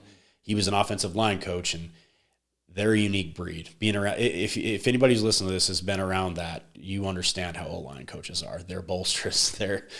They like to yell at their guys, and boy, would he would let you know if you made a mistake. Maybe a little over the top at the times, but hearing him give a good ass chewing. But he morphed and grew as we did around him. He was my coach the whole time I was there. He got the interim position, and he ultimately got the head coaching gig full time. And he was a great coach, and he cared so much. We shared tears, we shared joy. Like, Just a great man, great man. And I left Rocky a semester shy of graduating, and I knew that he was going to be upset with that. After football was done, there were some dark times to come for me there. When football ended, I mean, my college experience was kind of rough in the sense that I'm around a lot of well-to-do individuals, because once again, it's a private school. That wasn't me. I didn't have any money. I was always broke. I was doing my best to try and work when I could, but with being a student athlete, it's a full-time job. Small town Montana kid. Yep. And there was some scorn between my parents and I during that time. They didn't quite understand what it took to do what I was doing, and they just expected I should have a job. So how the week worked is you go to school, go to practice, go to all your meetings. So weights first thing in the morning, generally a meeting in the morning, school, special teams meeting, defensive meeting, then you're out the door to practice, and like you do it again every day. So there's not much time. So we'd play our football games on a Saturday. On a Sunday, I had made some friends with some guys in town that owned a roofing company, and I'd go roof houses first thing in the morning on Sunday. So generally following a football game, there's some extracurricular activity that takes place with the football team. So I was not feeling very good a lot of those mornings, but I'd go roof a house, and I'd make the money to where I could at least, whether it was rent or buy some food, have something, and it kept me moving, kept me going, but I was always struggling financially. And a lot of times I couldn't eat, man. I just didn't have money. I was hungry a lot, didn't like that. And that had continued for going on 5 years. So football is done. I've been driving back home, working for a friend of mine on his farm, making good money. So I would drive home like on the weekends, all the way back to Culbertson, and make this good money and be able to buy stuff. I was like, I'm done with this, man. I am not doing this anymore. I am over being hungry, not having any money. I played football. I'm done. I'm leaving. I'm done. And I just quit going to class. So my whole last semester, I just didn't go. I just gave up. And not a lot of people knew about that. Like, I didn't really tell anybody that. And at the end of the year, we have a big golf tournament at Rocky that all the football players come to, and it's a great time. And I broke the news to to Brian Armstrong, the head coach at that I'm not going to graduate, man. I made a bad choice, and just where I sit. And I know he was disappointed in hearing that, because that's one huge thing that they push there is get out the door with a degree, man. Mm-hmm. Finish what you've started. And I was so close. I regretted that immediately, basically, but it was at that point, it's too late. What are you going to do? So I leave, moved home, actually, went back to Northeast Montana, and started working for that friend of mine who owned a trucking company and a farm. And I did that for a few months, and I was like, what have I done, man? Like, I can't be back here. This is not for me anymore. Like, I was so close to finishing. Like, I gotta change it up. Yeah, you're kind of like full existential crisis. 100%, man. Yeah, and this is identity crisis at the same time, because you're leaving this thing. No more football. It's gone. You used to have 110 people around you all the time, and it's just over. And also just the guidance that offered. I had those mentors we've been talking about held you accountable.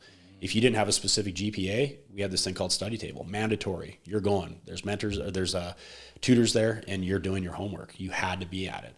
And if I were to say do something stupid outside of football and I get in trouble, if it's just me, then no one really cares besides me and maybe the law.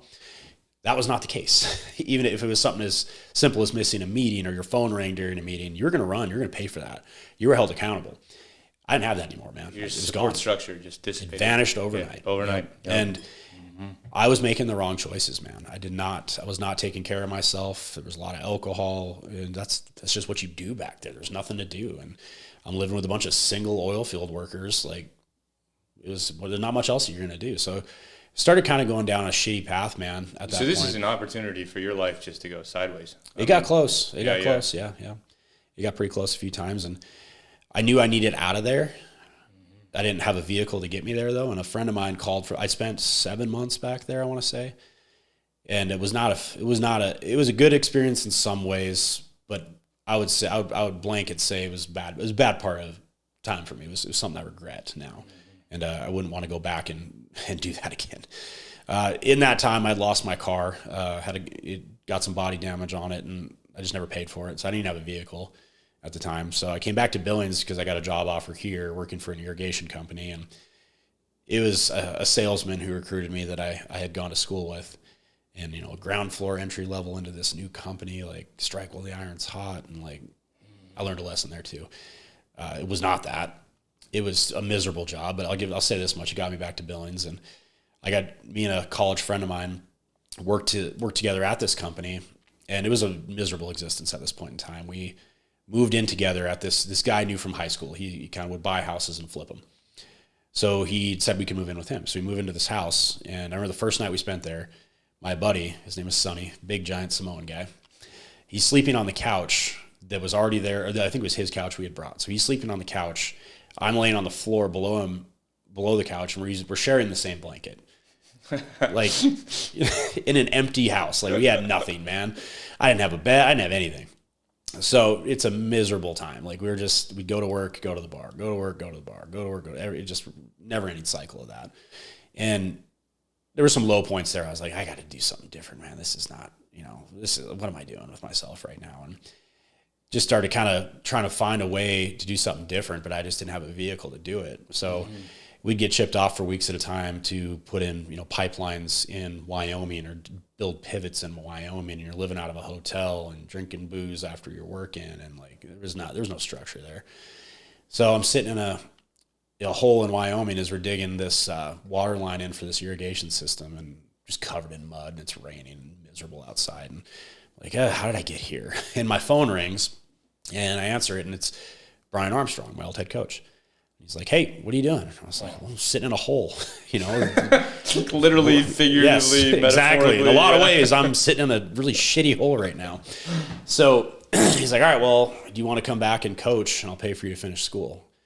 I was like, I will walk from Wyoming I'll quit my job right now, and I will walk back to Billings. And yeah, 100% I want to do that. He's like, don't quit your job. Just wait. Like this upcoming summer, we'll bring you on. You can coach, and I can pay you, not a ton, but I can pay you, and I'll pay for you to finish school. What a gift, man. Like redemption just handed to me. And that was a huge turning point in my life. A big one, man. Yeah, I put a lot of that shit behind me then, and was like, I'm doing this. I'm better than what I'm doing now. And it was like rejuvenation. It was like this second opportunity that it was like those values that I had grown up with just filled me again. And I was like, enough of this miserable shit. Like, go do it. Get on it. So when the opportunity came, That's incredible. Oh, I'm so lucky he called me that day. I'm so lucky I even was able to have service even. I'm sure he would have continued, but it was one of the most pivotal moments in my life to this point of him making that phone call. I always like this because generally speaking, a lot of these people we care about listen to, Oh, absolutely. My guess is he'll listen to this. So what would you want to say to him? Thank you for a lot. Thank you so much. Like from the trusting in me still, and bringing me to Rocky after the head coach left. That was your choice. Not giving up on me. I think you saw something in me that maybe I didn't at the time. And second chances are rare and opportunities are fleeting. And I got both of those from you. And I'll forever be grateful. And you're an amazing man. You're an amazing mentor, amazing father, amazing husband, and a hell of an O-line coach. And I wish you the best in everything you do. And I'm very, very proud of you, too. I want you to know that. You've done an amazing job, and you produced you helped a lot of young men to get to where they're at in life today. So. Man, are you tearing up, man? I'm tearing up a little bit over here. I'm getting close. But, yeah, I love you, Coach. Appreciate it. Well, and just to even add to that, man, because I have a deep awareness of how much good you brought to our city. And my guess is especially this interaction that you're describing, like that, that just probably wouldn't have happened if it was not for that phone call, I'll tell you this, man. It was I was a different person. So when I went back, I had a lot of responsibilities on the team, and you're the low guy on the pole, man. You're doing laundry, you're breaking down film, like you're busy, but you're doing these small, low level. You're the worm, man. You're doing these little tasks to keep the machine moving, and I took it on with a fiery passion. I was like, this is so fun. I get to coach football, and you're paying me for it, man. Like it was something I was like, can I do this for a living? But I was like, it's a tough job. I don't know if I'm not going to dive down that rabbit hole. But I was very busy. I was busy all the time. I had all these responsibilities, and then I had to go to school too. So it brought me back to a place I was at before, and there's familiar faces there, a lot of familiar faces, guys who coached me that I was now, I got to work with, and it was a fun experience. But I was such a good student when I went back. Like I got through when I was playing. But it was not a lot of effort. It was enough to get through. I'm by no means a traditionally book smart individual. But if there's something I pour effort into, I can achieve it. No doubt. And I did the work, man. I was a better student than I ever was when I was playing there. And I participated. I was active, and I was much more mature. I remember an example of that being my sophomore year. I had it was a I can't remember, it was like some political class. I forget the name of it, but it was a gen ed class where we pretty much talked about government, U.S. government. Yeah. Excuse me. Political science, maybe. Possibly, regardless. The instructor or the professor, day one of when I was a young athlete, started kind of dogging on my political views to the whole class. Not me personally, but the things that I believed in. Traditionally Northeast Montana, a lot of Republicans up there. That's just where kind of how I came up, right? Mm-hmm. And was just dogging on it. And I was like, I'm not doing this. And I walked out. Yeah. I just walked right out of there. I was like, I'm not gonna listen to this crap. Boy, I should have stuck around. So I had to take that class my senior year. Then I had to fulfill that class, and it was such a good class, man. He didn't care what political party. Was it the same professor? Yeah, same professor. Yeah. He would dog on anything. He had his own unique perspective. And I remember Hillary Clinton and Donald Trump were running against each other. Mm-hmm. And he's like, all right, so on one side you have the actual devil and Hillary Clinton, and he's like, you have this psychopath, deranged Donald Trump. And I was like, all right, I like this guy. This can be fun.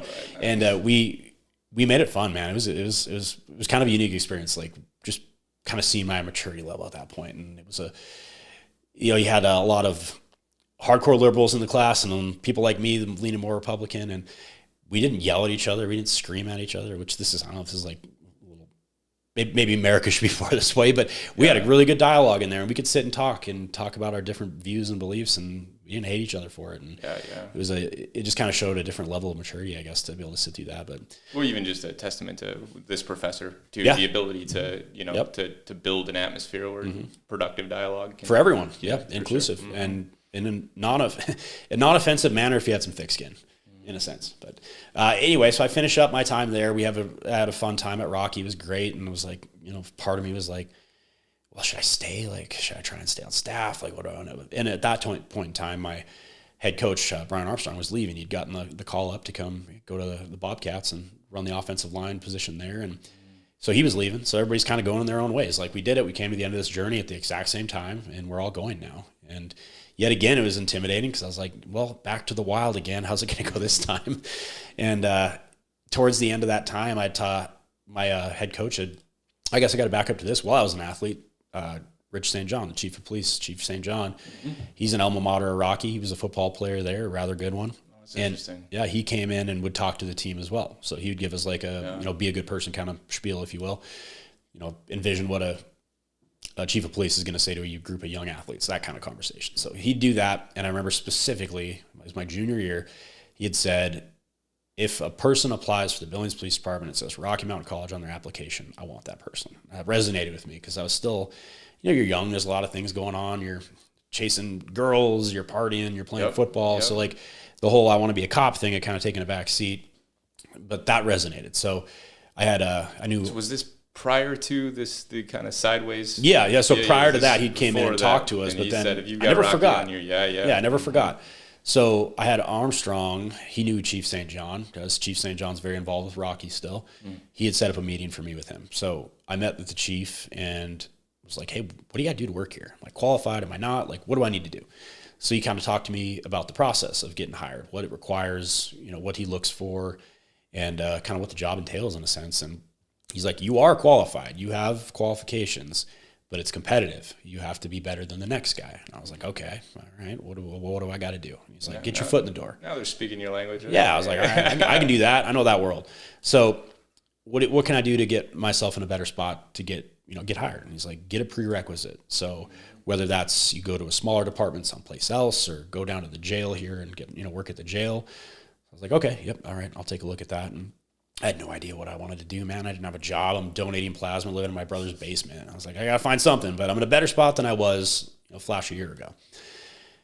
So then I start looking at applying down at the correction or the jail, so Yellowstone County Detention, put an application in, didn't hear anything for a while. And I was like, I got to find something to do, man. Someone talked to recruiters. I was like, should I join the military? I don't know. Like, I got to do something.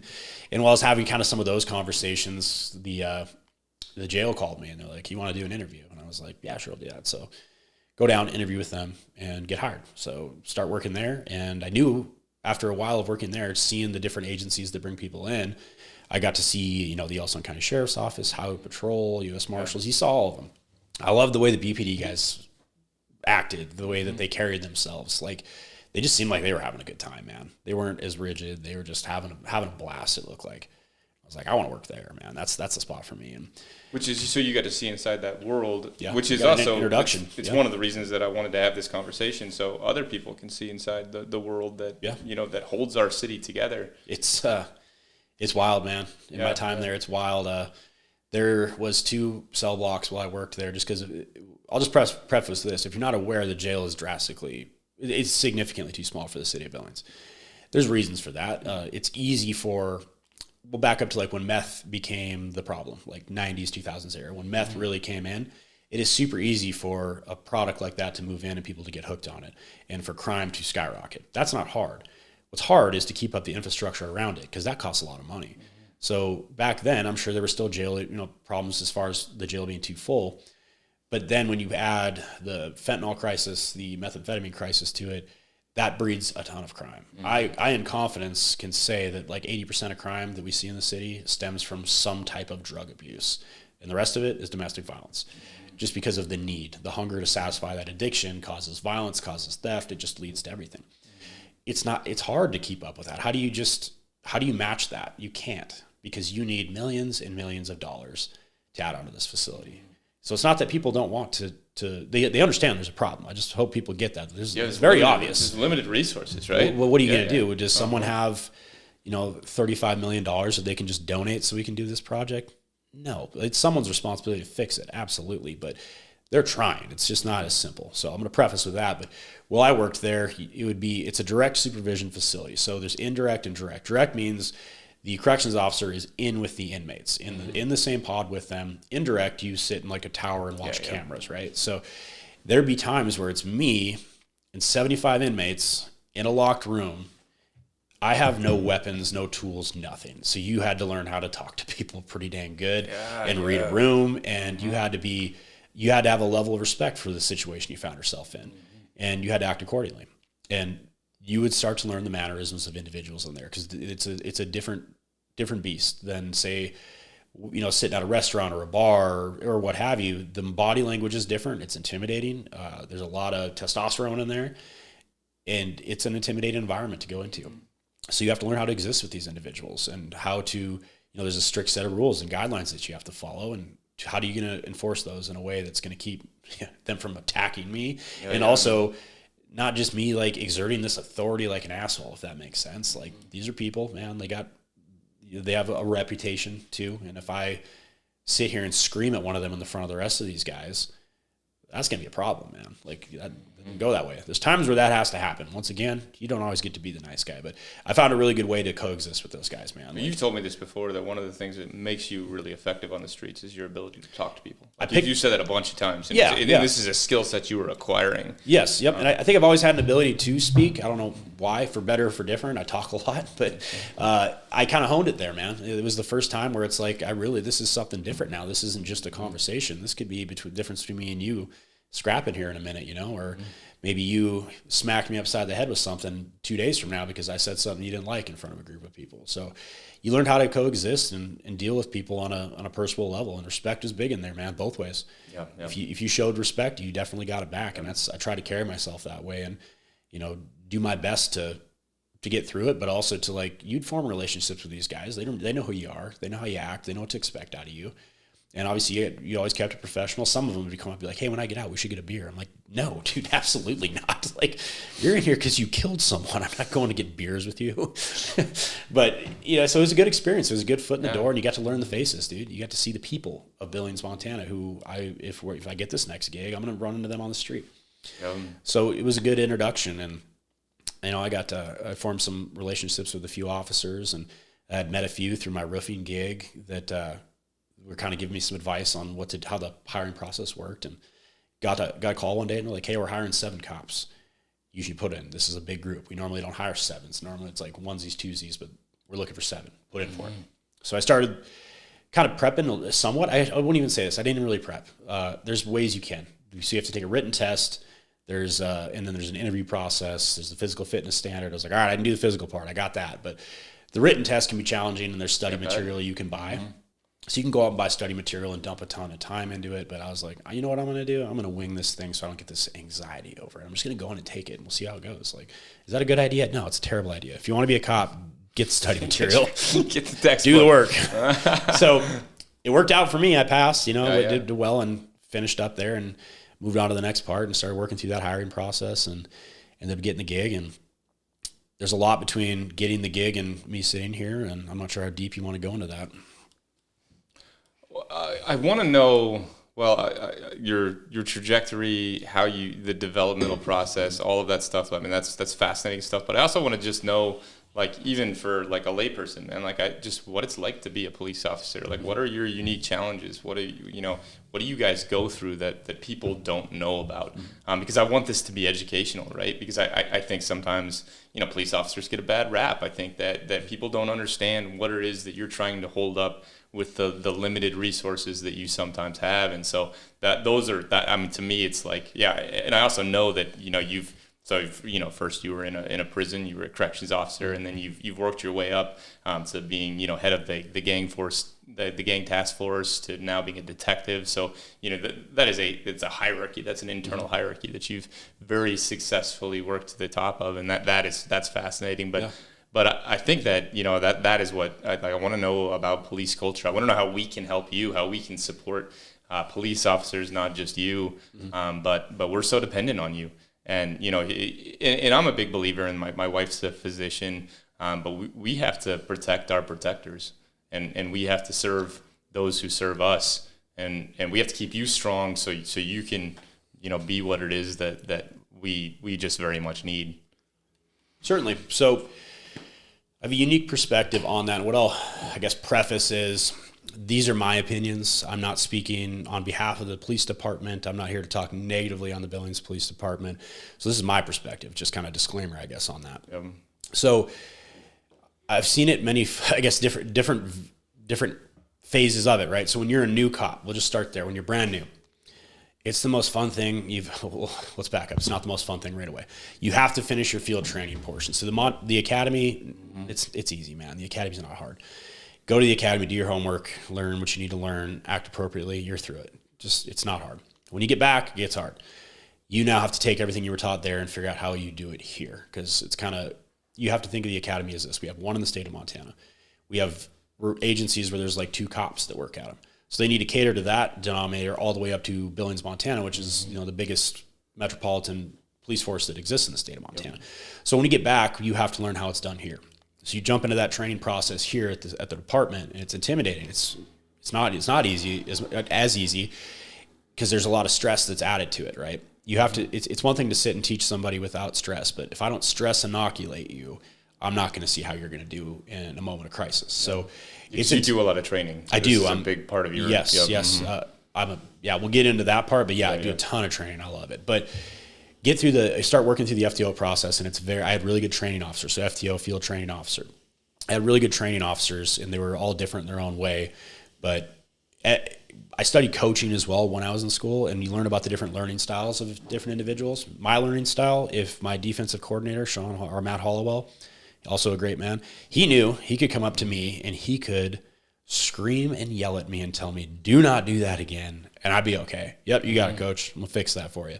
Other people, they would shut down from that. Yeah. So I was kind of intrigued by that from early on. It was unique to me how there's these different styles and you have to cater to them. So the guys who I was around, they did a great job, my field training officers. That's not a fun time. Field training is terrible. You're so nervous that you're going to get fired, that you're going to do something dumb, and you have no idea what you're doing, really. You think you do because you just completed the academy. Like, I'm a real cop now. Like, you have no idea, man, until you get out there and you start doing it.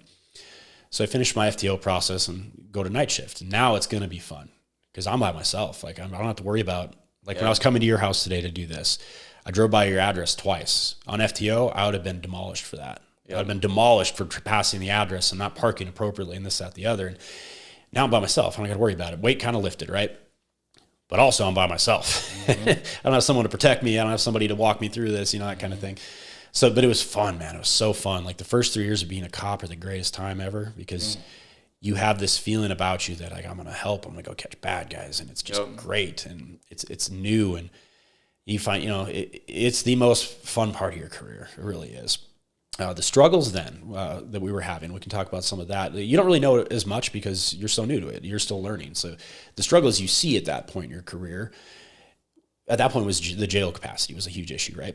So you'd work hard to, whether it was proactively find, somebody committing a crime or calls for service you responded to work this case, and now I need to arrest this person. You take them down to the jail only to be told we don't have capacity. You can't put them in here. And it very quickly became evident that the offenders were aware of this. They knew.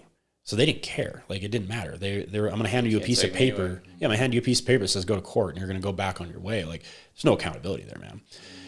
This is going to be a theme that this stays true. This won't change in terms of, well, somewhat may now, but this holds true for at least the vast majority of my career, having that problem and trying to find creative ways around it. So that was discouraging as a young cop of, well, I can't even put these people in. And the things you look at as a young cop in terms of things that upset you are different than the things you look at after you get some years on. So it was also frustrating, I guess, at that point in time of like, I can't chase every bad guy who runs from me. I can't just get in a high-speed pursuit because they have a taillight out. Are you kidding me? That was frustrating. You're just an idealist. Yeah, like you start. I'm gonna arrest bad guys, and then I'm gonna, this is heroic work. Like I'm gonna go do this, and then you find out the system's broken. You find out there's limitations. Is what I would look at. Like there's limitations on the system. So the pursuit thing was always for a new cop. Like you want to get in these pursuits and chase bad guys, and you weren't able to because of some of our restrictions on that. And they're there for a reason. Like think of it this way: if a person's in a vehicle, a stolen vehicle, even we'll say, and they flee from me. Is anybody's life in jeopardy purely because they stole the car? Absolutely not. They just stole. They stole the vehicle. Is that bad? It is. Is it worth endangering the public just for the underlying fence of a property crime? Just a property crime. The answer is no. And no human life is worth that vehicle. Yep. That's a frustrating thing to hear if that's your vehicle. But in the same token, we're not going to chase that car because of the danger that it's going to put the public in. Yep. So as a young cop, you're like, well, I want to though. It'd be fun to chase it. They broke the law. I have to catch them. Like, so that's a frustration. So your set of frustrations as a young cop are different than those as you kind of progress through your career. Those kind of hold true, and there's not really any major changes for the vast majority of my time on night shift. There's little things, obviously, but perception of law enforcement was starting to change from when my dad was a cop and seeing how he was treated. It was different, man. They didn't get treated with disrespect like that. There's reasons for that, and there's reasons why. But I think culturally, a lot of things changed, and for better or worse, that's the world we started to work into. So you have to learn how to work effectively in that environment. And I did my best to remember that there's a lot of people who like what you're doing, who think what you're doing is holy, and it's generally speaking the loud minority of the people out there, the ones who make the noise and that, are happy to spit on you or fight with you or whatever. It's a small portion to where the vast majority of the community you work in are very grateful for what you do. Yeah, respectful, appreciative. Yes, yep. And there'd be times where I would get frustrated at things that are out of my control. So I can't put this person in jail. That's ridiculous. It's like the fourth time this happened to me this week. And that was hard, man. That's hard to, I did all this work and I caught this person and nothing's being done about it. Like, he just gets to go free. Well, that's insane. Like that's hard on you mentally to continue to want to, like you kind of ask yourself, why am I doing this? What's the point? And there's a greater meaning behind that. But if you let yourself go down that rabbit hole of being so invested in the things that you can't control, that's dangerous. So you had to kind of reel yourself in. And one of my mentors on one of my mentors on my night shift, he'd come to me and told me, he's like, control what you can, man. You can't control all that other stuff. Keep doing go do your job. Keep at it. When you're happy, you're so much better out there when you guys are than when you're down. And it's contagious. If you sit in the back of the room and you got a bunch of young guys in there and you're talking negatively, they're going to buy into it. So, I had a talking to a few times like of cut the negativity, just go out there and do your job, control what you can. And that stuck with me. So I had some aspirations coming into it, two things I wanted to achieve, and those were goals that I started working through in my time there. One of which I wanted to be on the SWAT team, man. Like that to me was something I wanted to do. And I'll kind of get into some of those goals later, but like in terms of frustrations and things that people should understand in the city. So this is particular to Billings, response time can be an issue too. Like people get upset that it took us so long to get there. I'll often ask people when they're angry on the street, even on nights, I'd be like, how many cops do you think are working right now? Numbers would range from, well, there's probably at least 20 to there's probably 40, things like that. At a minimum, there's 9. Wow. And often we run at that. On a high end, we'll just say night shift, because nights is unique in the sense that there's not a lot of administrators around. There's not other federal entities, just Billings Police Department. On a good night, you have 12 officers for 45 square miles of city coverage and 100 and we'll say ish 20 population. There's 9 of us. The math is not good there. No, it's not. No. So we are doing the best we can, but we have a lot of calls for service, and they're prioritized differently. Obviously, I'm going to go to the in-progress violent calls first. Yep. We have no choice. That's how it works, right? So you're triaging all these calls that come in for service. So some people wait until the next day. You won't have an officer arrive at your house until the next day, if you're lucky. And that's a frustration, as it should be. People should be frustrated, but unfortunately, they maybe don't know, they don't have the knowledge behind that, which I think is a big factor of, here's the resources we have in place. We are doing the absolute best we can with them. The easy argument there is, well, why don't we have more? Where's the money, man? We got to have money. And that's a big factor that we'll speak about here shortly in terms of money. That becomes a problem. Like, it's the root of a lot of evils, right? But it limits you in your capacity. So to me, that's a big one. That's a big misunderstanding. And then also, that you are spread thin, that you're responding. We don't have a ton of resources. Yep. We're doing the best with what we can, and you got to think about it. There's 9 of us. That doesn't mean we can handle 9 calls at one time. We're going in twos a lot of times, right? For safety purposes, there's a lot of calls you're not going to go to by yourself. Certain calls are coded a specific way where 3 officers have to go to it, just based off certain things. Another factor that I think people get angry, and we're the easy ones to get angry at because we're the visible presence, right? How come that person's not in jail? Why isn't the police department doing their job? It is not hard to catch a bad guy. I catch the same bad guys over and over. In fact, they're easy to catch. The problem is keeping them in. And I'm careful when I place blame, because everyone has their own set of problems. So it's easy to say, well, the jail won't take them. They won't fix them. It's the jail's fault. What are they supposed to do? Where's the millions of dollars that they require? Where's the manpower to staff that massive facility you want built? How's it their fault? They're in the same boat I am, but just on a different side of it, right? And then it's easy to say, well, they're not giving them harsh enough sentences. The prison is packed to the gills. The pre-release centers are packed to the gills. What are they supposed to do? The judges can only see so many cases. The judicial system is slow, man. It is very slow. Like, unfortunately, justice moves very slowly on the back end. So how am I supposed to say it's their fault? It's easy to just narrow-mindedly say, hey, don't be mad at the police department. Be mad at those guys instead. Do we need a bigger jail? Yes. Are they trying? I believe so. Are we going to see a resolution shortly? I think we're going to see some progress. We've seen them take steps. Expansion. But have some grace for everyone involved. Have some grace for us, because we're limited. We have no say in if someone stays in jail. When I say we, the police department, we have no say in the sentencing of that person. It's absolutely out of our hands. Once we come and catch the bad guy and put him in a jail cell, we are done. What happens after that, we have no control over.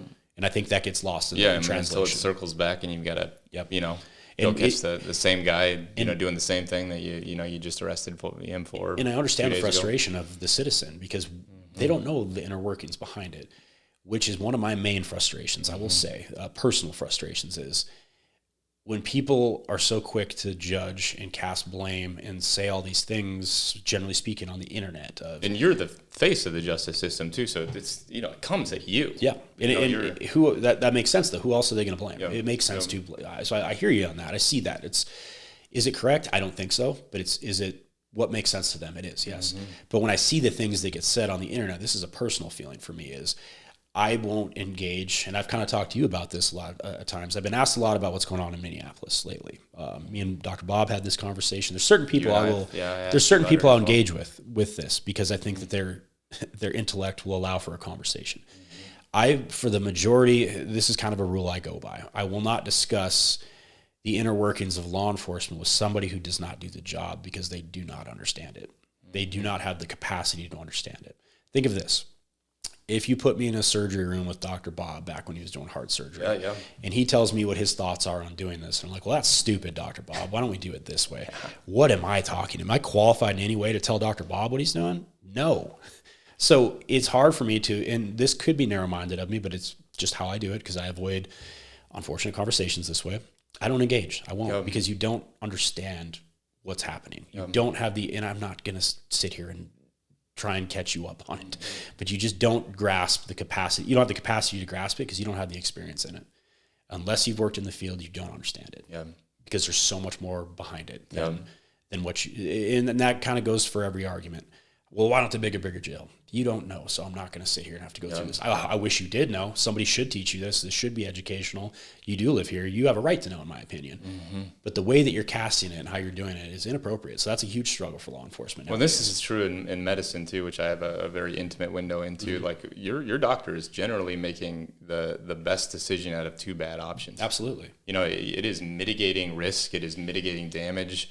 And so, like they're going to give you this medication, it's going to have side effects, but it's oftentimes a much better alternative. And so that often gets pinned on, the person who's the face of medicine, right? Is the doctor, the nurse. And this, this is a cultural problem, but there's not a lot of personal responsibility, I feel like, Absolutely. It's just easy to, for lack of a better word, talk shit on the internet. It is. It's very easy to do. Yep. And hey, man, I've been guilty of it before, but I just wish there was a better way for the public to have additional knowledge. And there's resources. Hey, if you want to, I encourage you to learn about it. The Billings Police Department offers a Citizens Police Academy where we walk you through the process. And I'm a part of that. That is so interesting. I'm a part of that. I get to teach it that. And you get to see the inner workings and the behind the scenes of just the complexity. This officer is expected to make a split-second decision based off of, we'll say there's 3 major case laws that they're gonna with a lethal force situation. He or she has to take into account 3 major case laws.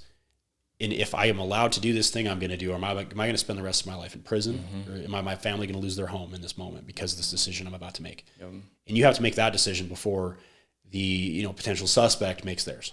Like we discussed earlier, always behind the curve already. So when we explain that to these individuals and deep dive these case laws that govern how we do our job, they are blown away. They're like, you have to do that in half a second? How do you? And I'm like, it's hard, man. It's not easy. It's a difficult profession. So that to me, public education, I think is something that we need to fix as well, because then I think which is what we're doing right now. Exactly. I mean, that is the importance of taking our time with this conversation. It's the importance of having this conversation in the first place, because people don't know what they don't know. Yes, and it's very easy to place blame. I would say this too, and I don't want to get sidetracked in politics, and I don't want to get sidetracked on Minnesota, but what I'm witnessing take place there, to me, undermines the authority and the respect that law enforcement deserves. And to me, when you have really untrained people coming in and utilizing pretty brutal tactics, then that's associated too. If we're calling all of these people law enforcement, especially if they've skipped a bunch of training and now they're deployed and they're wearing masks and bulletproof vests and are terrifying, then that's associated with you. So if I'm watching a protester get maced directly in the eyes or those types of things, then that really, to me, undermines your ability to command the respect, the dignity that I just know this about you, that's how you interact with people. Like even your early days when you're 1 in 60 inmates, right? And if you treat them with respect, they return that as well. And so I do think that there is a serious risk for allowing untrained people to perform duties they don't know how to do, and then when they revert to brutal tactics, it truly undermines the system that we are all so dependent on.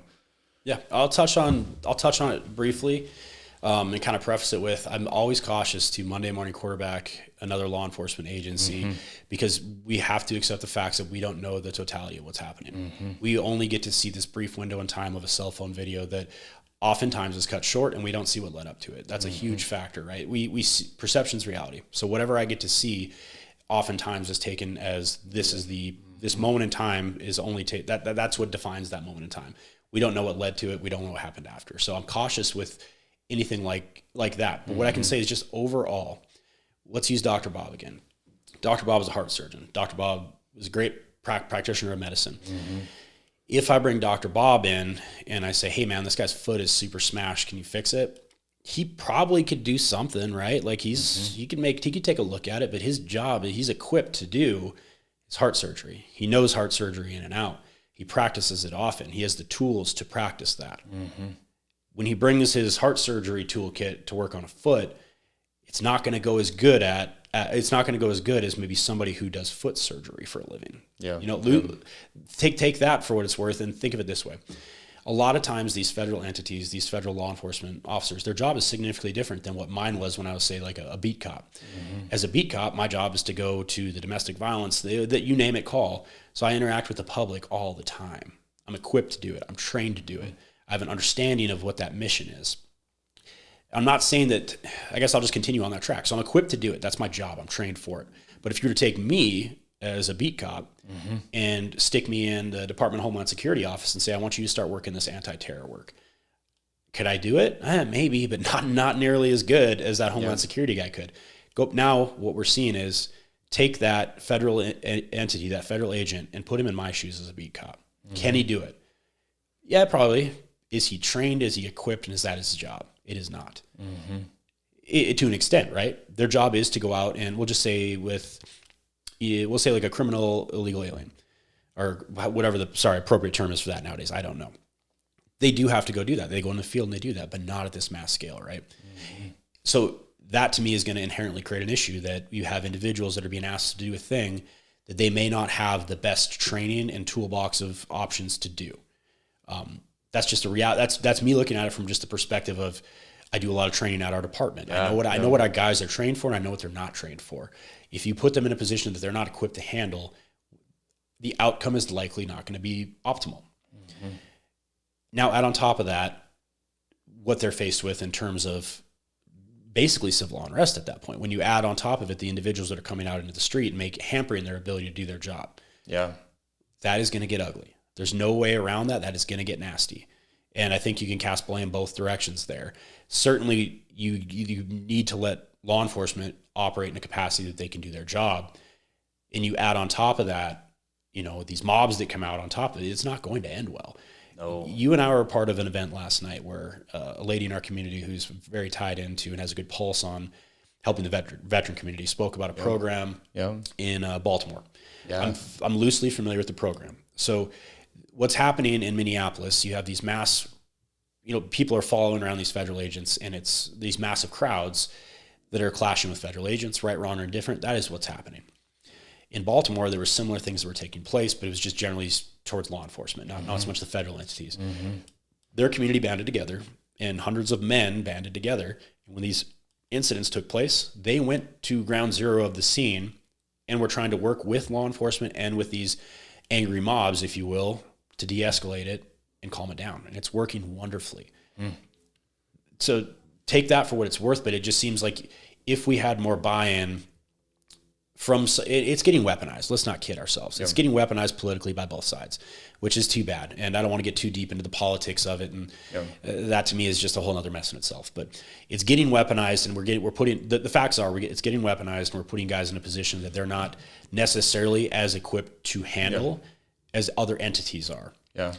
It's a recipe. So in Baltimore, you're talking about a collaborative. I mean, it's a citizen-run intervention force where they go into these hard situations, work with police officers, work with gang members, and de-escalate. And it's a collaboration. Not only the citizens put it together and started running it and doing it, the police force loved it, and they started calling them. They reach out to them, or like, hey, we got a problem. Can you guys be here? And they're able to mobilize hundreds of people to come down and assist with that. Is that the answer for Minnesota? I don't think so, but it's an example of a community working with law enforcement. Well, it's an example of a collaborative intervention where all of us come together and we ask hard questions and then find out how we can work together, celebrating your expertise and even mine, which is in mental health, and then find targeted solutions to improve our community, which is what we're after. And that's about as deep as I like to dive on that, because I don't know the facts there. I don't know what they're being faced with. I don't know what their mission set is. I don't know what they're authorized to do and not do. I mean, I have a very basic understanding of that. So I hate to critique those officers, because yet again, I fall back on, if you don't know, who are you to talk about it? So I hate to go any deeper than that, but I think from just a broad scope looking at it, they're being put in a position to do a job that's not. Can they do it? I think they can get through it, but they don't deal with it as much as like a beat cop. So it's like asking Dr. Bob to perform surgery on a foot when he does hearts. So that's the best way I can kind of draw a parallel there. And well, I think unfortunately in this particular situation, we've cut some arteries, and it's 100%. It's not getting any better. It's not going great for our country and for trust to me in law enforcement. And I'm deeply concerned about what's happening out there. But we're going to wind up with a 7-hour podcast, which I'm actually okay with. I'm having a good time. This is fun. Exactly. Well, that is. I believe this so fundamentally that I have a couple of jobs. One is to honor the person sitting in front of me with this, and then to honor the story. Like we're going to spend as much time as it takes to tell this and to talk about the things that need to be talked about. Sure. And so the time frame is never an issue for me. It's like. This is, I think our city needs to learn about what it is that you do, what it is that's going out, on in our streets. And so I guess even, another question too, we were talking about gang violence and then kind of returning back to Koa. And I want to tell a little bit more of his story. But let's talk about what's going on out on the streets right now in Billings and some of the concerns that you have for things that are kind of inbound right now. Yeah. Before I jump into that, what I'd say is I appreciate, I guess, your words for the things that I've been able to be a part of and things that I've done here, but I definitely can't even remotely take the credit for it. There's so many good people that I work with that have put me in a position to do the things that we were able to do back in 22 and 23, the bad years that I refer to. So I got to live it and I got to see it, right? And I was kind of right at the tip of the spear when things were at the worst, but that's not what I do now. So this is 2022, 21, and there was like 6 murders and in like a 2-week span, and one of them was one of Dr. Bob's students, Chandler Stallcup, and that broke our city. That cut me deep, man. That was a rough one for me too. Not only because of the Rocky Mountain College tie, but football player. I felt that we should have been able to do more to prevent that. And that's a me thing. And once again, I'm not blaming anybody here. But I feel that there should have been things that we could have been doing proactively that it may not have prevented it in any way. But I just felt like I had this feeling inside of me of like, God, I wish we could have done more. Yeah. Right, wrong, or indifferent, I felt that way. And that's me. And that's not the police department's fault. That's no one's fault that happened. Well, to me, when that transpired, it woke something in me too, which is, I think it led both of us here, which is like, we're really tired of burying kids. I took that one personal, and we got to do better. I don't figure out something else. I don't take a lot of them personal. I took that one personal. For one, he didn't deserve that. He had no hand in that. He had no skin in the game on that one. I've been fortunate enough to meet his family and speak with them a few times, and I won't go into too much specifics with it, but I was part of the apprehension on the end of, the suspect, the one who pulled the trigger. I was part of the apprehension on that. And I was very proud to be there that day. And, I was wearing a Rocky Mountain College shirt under my SWAT uniform. That one chokes me up a little bit, but I was proud to be a part of that, but I was disappointed that we couldn't do something to stop it, which is not fair in a sense, because we don't get to stop. We don't prevent crime. We can't do that. We respond to it a lot of times. So I wish we could have been a little more proactive before that. But anyway, there's a lot of people who are doing what I used to do then. That's not my job anymore. I've stayed close to it, and I monitor it, and I keep an eye on it, and it'll always be something that I'm interested in and a part of me. But I have to. You're a detective. I'm a detective now, right? And I know you were involved in. Recently, we just pulled like 7 or 8, sex traffickers, and yep, that's one of the more fun things. You were part of that, yep, right? That's one of the more fun things I get to do in my line of work, man. We took some horrible people off the streets thanks to what you and your team did. Those are one of the more fun things and gratifying things you get to do in law enforcement. So my job title has changed some, but I still get to go do certain things because of my interactions or my position on the SWAT team. That's something that keeps me involved with some of the proactive work on the streets. So there's a lot of people now who have moved. Where I'm going with that is there's a lot of people now who have moved into doing what I used to do. So they're the ones who kind of keep the tabs on what's going on with the gang scene. They're the ones who are trying to do their best to be proactive in some capacity or to investigate things that take place in the gang culture now. So we have awesome people out there. I'm not going to name them, but they know who they are. And they're doing holy work, and they're doing great work. So for me now, I get to see it kind of full spectrum now. I get to sit back and look at the 1,000-foot view of it versus being up on the front lines of it. And I miss it. I do. I wish I was out there still. I do. But that's how the career works, man. It's how it kind of progresses on. And, it's time for me to do something different. And I embrace that challenge. But there is some concern. We'll talk about that a little bit. And kind of what we saw, the way I do it, the way I think I can be an asset in this still is I got to see what happened in, 22, 23. Those are the years I kind of refer to. I watched that take place. I watched you built what you kind of called the Rosetta Stone, which was a map of the gangs and the gang violence that were taking place, the critical players, the recruiters. I mean, Koa would have been one of them, and you were able to, I mean, because it was a wave. Everybody in our city felt that wave. When we got retasked because of that wave, when I say we, the street crimes unit got retasked with, basically we want to get ourselves to a point where we can investigate gang violence and also do some proactive enforcement on gang violence. Before you can do proactive enforcement, you need to have targets. So it's one thing to just drive around and, randomly shoot fish in a barrel, if you will. Like you're driving, maybe not the right wording, but you're driving around looking for something, you don't know what it is. So we have to have the ability to investigate these individuals and understand these entities. So there's a lot of analytics. So I went from, chasing around drug dealers, bad guys with guns, jumping out and chasing bad guys, just as exhilarating out in the field work, to I sat at a desk and I combed through a ton of data. And it wasn't just me. Our team sat and combed through a lot of data. And we started understanding the who's out there. And it was something we had to learn. Once again, Montana, you get trained for the mission set.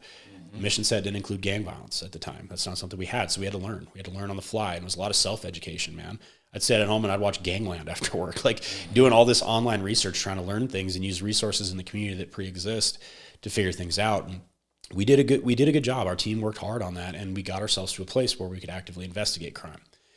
It's one thing to be able to actively investigate it after it's happened. It's a total another beast to try and do your best to prevent it. So we did a lot of hard. These are organized criminal entities that have structures, hierarchies, recruitment processes. Like they know what they're doing. And they don't like specific people. So if I know, let's say I have gang A and I have gang B, and they don't like each other. Say there's a shooting to where somebody in gang A gets shot. If I have this network that I've established and this data I've collected, I have a pretty good idea where to look. And I might not find the actual one who pulled the trigger, but I might find one of his friends who, through investigative means, I might be able to discover who the actual shooter was. So those are tools that we used after we built that network. And we were fortunate enough that we had an individual, I won't name him either, but he came from another department that is kind of the ground zero of where gangs started in Montana, so California. He came in and was just a patrol guy, but we made some requests to get him to assist in what we were doing, because he has this, you have to stow your pride in law enforcement. Do I think I can solve everything? Absolutely not. Yeah. And you have to be able to see that and find somebody who can contribute to that, or who can complement your skill set. And we were able to get him assigned to us, and that was a game changer. Getting him over to us, we showed him what we had, and we're like, you point me in the right direction, what we got to do. So we brought him in to complement the unit, and boy did he. And we did some really great things then, and put a lot of young people away for these heinous crimes they were committing. Unfortunately, we lost some kids in the process, and it got us to a point where we were keeping our head above water again, and we kind of were able to stop these gang violent, these very, very commonly occurring shootings, these homicides from taking place. We got there, we did it. It was kind of mission success, if you will. So we moved on. All of us went our own directions, and as your career progresses, you don't just stay in that same spot. And I'm no longer got out of the street crimes unit and became a detective, and I do that now. But what we're seeing now is concerning. So we have had some violent incidents take place. I'm going to speak broadly about this because these are active investigations, and it's not something I want to speak on right now. We've had some violent incidents take place that have some gang roots to them. They're directly related to gang activity. It's concerning to me because this looks like what we were seeing at the beginning of this years ago. So in 2022, these are patterns that we were seeing. Yep. I understand it much better now because of where we got to with it, right? So I can kind of see what's happening. We also are going to see shortly some individuals from that 2022, 2023 timeframe be released from the juvenile detention facilities because they're aging out of them. And we're also moving into the summer months. Add on top of that, this small group that I can't say small, I guess, but this gang, we'll just call it a gang, here in town that we believe to be responsible for the vast majority of these new violent crimes we're seeing. Through investigative means, we've come to find that they're using methamphetamine as well. That wasn't the case in 2022 and 23. Some of them were probably, yes, but the vast majority, all of them are at this point. Yeah, these are gangsters that are fueled by meth, right? Which is absolutely terrifying. Yeah. A common thing. It's like adrenaline-soaked psychosis, right? Exactly. Like that's what they're. A lot of times you have this stigma, especially with the general public, of, oh, really, we'll just say you're a Sereno in Montana. Sure you are. No, you're not. You're not a real gang member. It does not matter if that person is a validated gang member from LA County or if they think that they're a Serrano here in Billings, Montana, and they're willing to do the gang related things. The most dangerous type of snake or type of rattlesnake is a young rattlesnake, because it doesn't know how much venom to inject. It gives you the full dose. Yep. I compare these kids to that. They may not be a traditional Serrano, Norteño, what have you, but which in some respects, somebody like Koa is more calculated, more cautious, more careful, you know, because he's a businessman. He's whereas some of these young kids who are trying to make a name for themselves, they're unpredictable. But and now add meth on that. Yeah, they're already trying to make a name, and they're willing to do these violent acts. Add methamphetamine to it, you have a recipe for disaster. And unfortunately, I hope I'm wrong, but not just me, but other colleagues, we're seeing that on this upcoming summer, we think is going to be a problem. Yeah, because summers in general are much more busy. Young people are out doing unfortunate things as it is. I mean, everyone is. It's nice out. It's a common factor here. We see some reprieve in the winter, which is kind of nice because it's so cold. But all the signs are pointing towards we're going to have problems this summer. This is conversations I've had with multiple different agencies and entities. We all concur on the same thing, that we see some issues are coming. I don't want to get caught flat-footed like we did last time. We've seen it. We have developed ways to deal with it. We need to be ready for it. We're taking steps in that direction. Is it easy? No. Is there challenges along the way? Absolutely there is. But we're taking steps. We're gonna do our best to be ready if it does happen. I hope I'm wrong. I really do, because of course, I don't want to see that happen again. And we've made a lot of good progress, and I don't want to see it all go away, if that makes sense. I want to see us continue to move forward versus go backward. And it will be a challenging process, because once again, like we kind of laid the foundation for this, we're limited by budget, we're limited by bodies. Of course. It's hard. It's hard. We can't just say, and one of the big outcries from the public was, we need a gang unit. Where are we getting it? We're limited on numbers as it is. Who's going to staff that? Who's going to pay for the replacement officers to be on the street? That's not easy to do. Yeah. That's hard, and I understand that from a because there's also domestic violence. There's also suicide. There's also there's all of these things that you're that like you just have to wear 50 different hats and are stretched incredibly thin. I mean, I even think of what Zach worked on with the mobile crisis response unit. We got it running. It was appreciated as far as I could tell from law enforcement. Right. It was a great asset. We loved it. And we just lost it, right? It was a great asset. We didn't build the infrastructure, and it's gone now. And we are actually actively working. And so this is, let's talk to the community. Let's tell the community how we can support you, what it is that we need to know, like if we're going into these uncertain times. And then I also just want to at least briefly talk about kind of family. You have a YouTube channel, which is freaking awesome. And then I want to finish with telling kind of Koa's story and where he's at right now. Sure. So let's talk to the community. What can we do to support you guys? So that yet again comes down to just a bit more of a educational aspect of the department, right? So with law enforcement, no matter where you're at in any jurisdiction, in a municipal law enforcement, you have to have two things. Two things are required. You have to have patrol. You have to have a detective division. You have to have individuals who respond to calls for service as they're happening. When you call 911, someone needs to be able to come to your house. When there's a major incident that requires additional investigative tools, you have to have a detective division. Rural agencies, it's a little bit different beast, but here in Billings, those are the two things we must have. So we have to staff those. We have to keep those at fully staffed. We have to get them the appropriate training. We do a good job of that. Every agency is faced with a lower pool of individuals applying and a lower level of applicant. We do a good job at doing our best to maintain our status quo in terms of our numbers that we're trying to maintain. We train our people well. We train our patrol division, I would arguably say, is the best trained in the state of Montana. And I pride myself on that because I'm a part of that. Absolutely. Our detective division is full of wonderful, bright-minded individuals who are very good at what they do. We have to do those two things before we can do anything else. Anything else you see after that, whether it's a drug task force or street crimes unit, domestic violence investigative units, they're the ones who take a hit. We can't staff those until we maintain the status quo of patrol and detectives. So investigative, or in a little bit of an educational piece for the public, if they're like, make a gang unit, me more than anybody would love to make it. I would love a gang unit at the department. It's not achievable right now. It just can't be done. What has to happen for a gang unit to be done is I have to come in on my weekend and work on my weekend and basically not volunteer. I'd get paid for it, but also once again, you're going to pay me overtime now.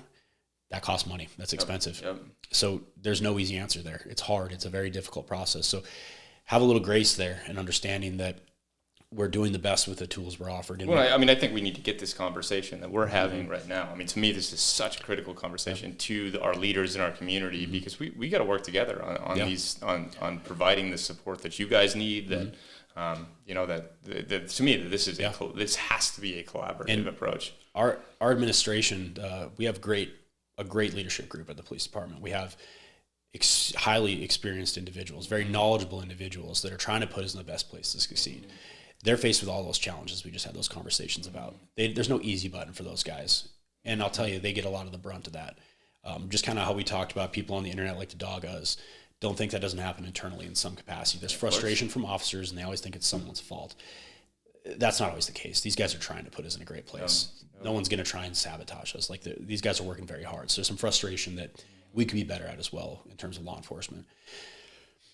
The other point with that being, I lost my train of thought a bit there, but having some grace with the tools that we currently have, there's another factor that really affected that. So there was some House legislation that's passed for the state to cap property taxes. There's no joke, property taxes skyrocketed after COVID. We had a lot of folks from out of state move in that had high net worth individuals that they're right, wrong, or indifferent. They're here now, right? So they're buying up properties, and it's destroying the housing market in Montana for the working class individual. It's extremely hard to own a home. So some legislation was passed that was meant to help that process and kind of ease that pain for the homeowner. That absolutely crippled our department. So Billings is structured uniquely to where we have a charter that a lot of places will just say, like Bozeman, for instance. I'm going to speak very broadly here. If Bozeman looks at their budget each year when they're putting it together and they're like, hey, so we need to increase taxes, we'll say 6% to be able to make sure we pay our bills this year. They have the ability to do that. Here in Billings, we don't have that ability. We have to ask the voter. And the voter gets sick and tired of saying yes to more money when they're not seeing results. So we were just crippled because our budget's going to be like 1.3 million short next year. There's nowhere to fill that. That money's not coming from anywhere. It's gone. And it's not coming back. So we're doing really good things here, but now you're going to take the one thing that we require. We have to have money. We got to pay salaries. We have to buy equipment. Like if you take that from us, you're hurt. We got to get creative, and it's very difficult to do. And there's not an easy button for that. So think of it this way. If I'm the voter and I have a say in how much money you're going to take from me right now, I have to vote on a new mill levy that says we're going to give the police department a pay raise. We're going to give them, not necessarily the officer a pay raise, just we're going to give more money towards public safety. That's a better way to say it. So we do a public safety mill levy. Billings loves public safety. They want it, and they want to continue to vote for it. But you can only squeeze them dry so much. People can't continuously start footing the bill. I mean, I pay taxes, you pay taxes. It's not easy every time it goes up, man. We suffer too. But now, if you go to that voter and say, hey, I want to change the charter of Billings. I want you to give me the ability, government, which a lot of people in Montana don't love government having more power. We're a very protective state of, not letting the government interfere. Give me the power and trust in me that I will adjust your taxes accordingly. Even though right now you get to vote on it, go ahead and give me that power. Yeah, that would never fly. There's never going to pass a vote where that charter, the city of Billings, is going to say, yeah, you can have full reign over how much money I pay you. Right now they have the say in that. They're not going to give that up. No. Do I blame them? Absolutely not, man. I don't. So unfortunately, our charter is just structured in such a way that it makes it extremely difficult to fund public safety. I'm careful to get into this, but me personally, do I think that there could potentially be maybe some frugal spending of money on things such as dog parks and this, that, I think maybe a little, man. Is it important to have? It is, but cart before the horse a little, right? We want to make Billings desirable to live in, so we want to have nice parks. We want to have this big hockey arena, but you got to make it a safe place for people to be. You can't just Band-Aid this problem. So there's some frustration personally, for me personally. Yeah. Once again, not speaking on the department. What's prioritized right now? But dog parks are great. That's awesome to have. I want Billings to have. It's a very important part of building a city, right? But we got to have public safety first. Mm-hmm. So I do feel like we're maybe not getting the attention we should. And once again, maybe that's a knowledge thing, right? Maybe people don't get to see and hear the reality of what's happening on the streets. So those are things I think people should be aware of, and the challenges that we face. I mean, there's other challenges. Yeah, man, like the whole loud minority of people out there who like to yell at the police and what, like, that's fine. We're used to that. I can deal with that. That's just how it is now. Like, that doesn't bother the vast majority of us. It's the other things we talked about that make the job hard. Yeah. one of the main things, we've kind of skirted it a bit, but mental health, that's a tough one, right? I was a part of, I just recently kind of stepped away from it, but I was a part of what we call a critical incident stress management, so CISM. I was part of that program with our officers. So anytime we have a major incident, whether it's a graphic car accident, an infant death, officer-involved shooting, we offer that to them about a week after the fact. Anybody who's involved in that event comes together, and it is all confidential. There's no rank in the room, nothing's recorded, there's no attendance, and we speak freely about the event. We walk people through it, and it's the beginning of the healing process for them. And we give them some information on what they're feeling and why they're feeling it and how that's normal. That's a reaction, a normal reaction to a non-normal event, if you think of it that way. Yep. I forget the stats on it, but police officers experience throughout their career anywhere from, I think it's like 200 to 600 critical incidents throughout their career. The average human, 1 to 2. Yeah. And you get to, after that critical incident, go to the next call. You don't just go home. Yeah, it just moves forward. You continue your shift, man. Not, I mean, with the serious ones, maybe. But so I was a part of that process for a handful of years. And that, with our department, there's a lot about everything in terms of like specialties, like SWAT, firearms, all that. You have to put in and go through a process and beat out the other candidates. That's a handpicked group of people. That's the only group that's handpicked because they are looking at the individual officer experience. I'd have some. I'm not going to deep dive in too much, but I had some pretty traumatic experiences as a cop coming up. I had a dark cloud that followed me as an officer, and I was faced with some things that most officers don't see in their entire career. That's not a brag. That's just kind of how it worked out for me. And I had a lot of experience, and I think I brought some validity to that program because I wasn't just telling you something that I got taught in a class. I lived it, man. So I'm just thinking about that, Brett, man. Like, you're dealing with witnessing traumatic events on a regular basis. You're underfunded. There's areas where you're unable to do the job that you want to be able to do because the resources just aren't there. You're going from one crisis to the next, just sweeping past, witnessing. And then you stop and eat your lunch. Yep. And then you go back and do it again. It's insane. And public opinion also is maybe turning against you in some respects, or at least in some places, not everywhere. But that is a lot to carry. Certainly. And something that I've come to realize more so with the critical incident stress management portion of it, it's a great model. I find holes in it though, and had some issues with it myself in terms of how it was done. It's a national model, so like they do a good job of it. And yet again, it's designed for everyone. But a big part of that was when we're talking to these guys and like going through this process with them, we tell them, make sure you keep your routine though. Like, do keep your routine. Don't deviate from it because that's not healthy for you. But we'll just use an officer-involved shooting for an example, right? So if someone gets in an officer-involved shooting, they're going to get mandatory 2 weeks off. And it's not a punishment. It's just how it is for that officer. So they can have a moment, have some time away, and so that the investigation can make sure everything was good to go, right?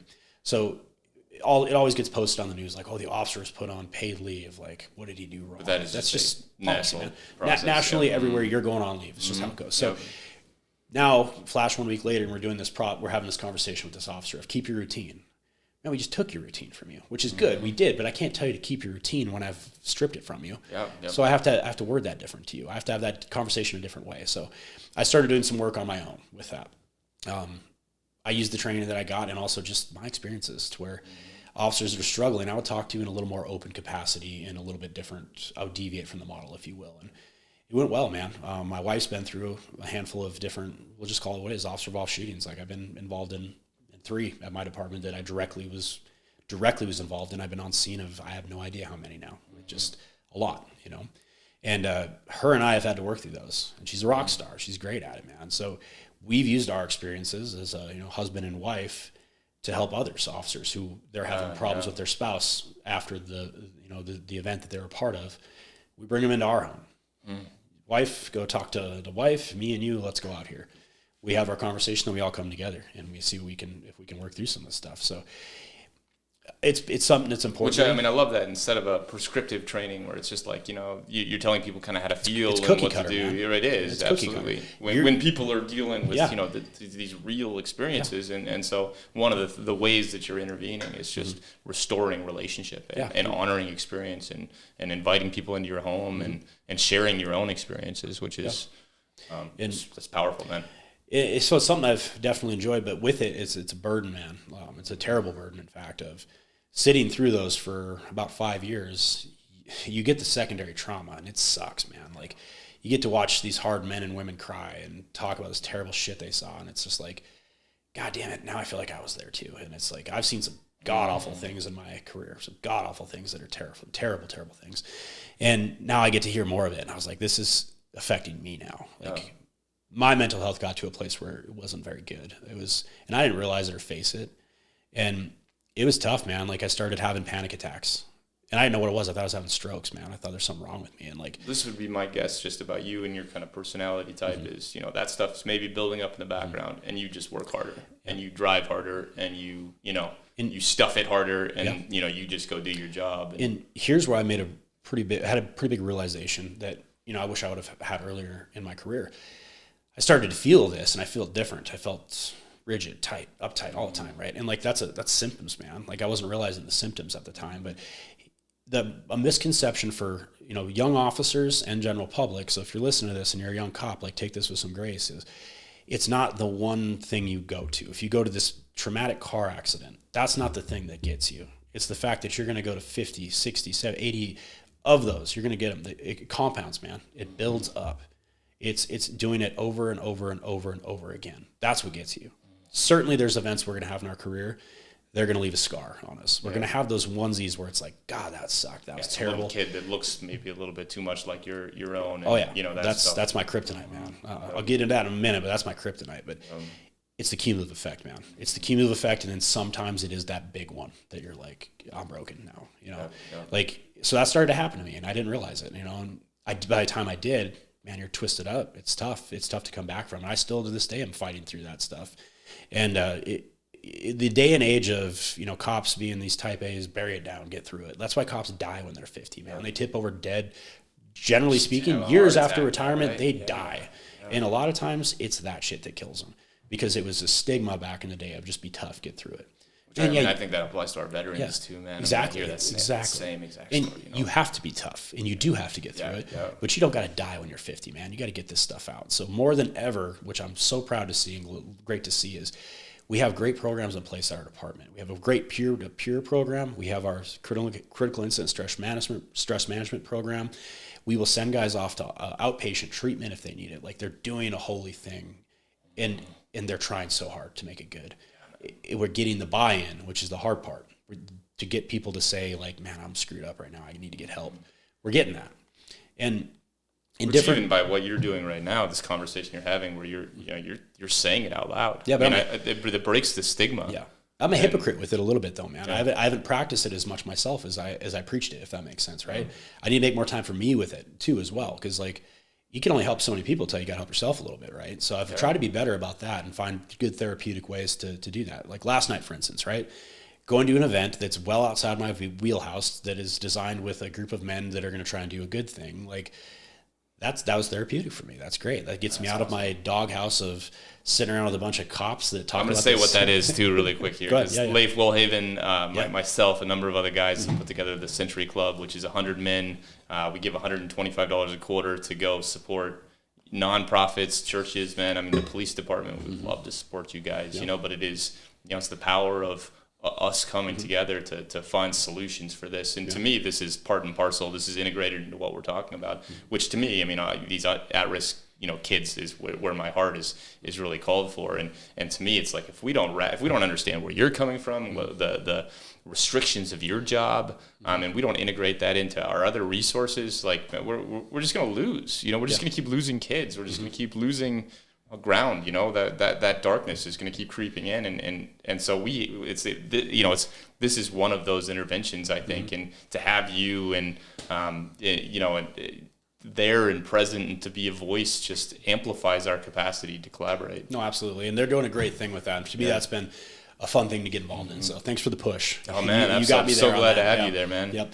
And so I guess to round that out, the biggest thing that, you know, for young cops, for the general public to understand is, when we come into this job, we're one person. When we leave it, we're a totally different person. We can't avoid that. That's just going to happen with this line of work.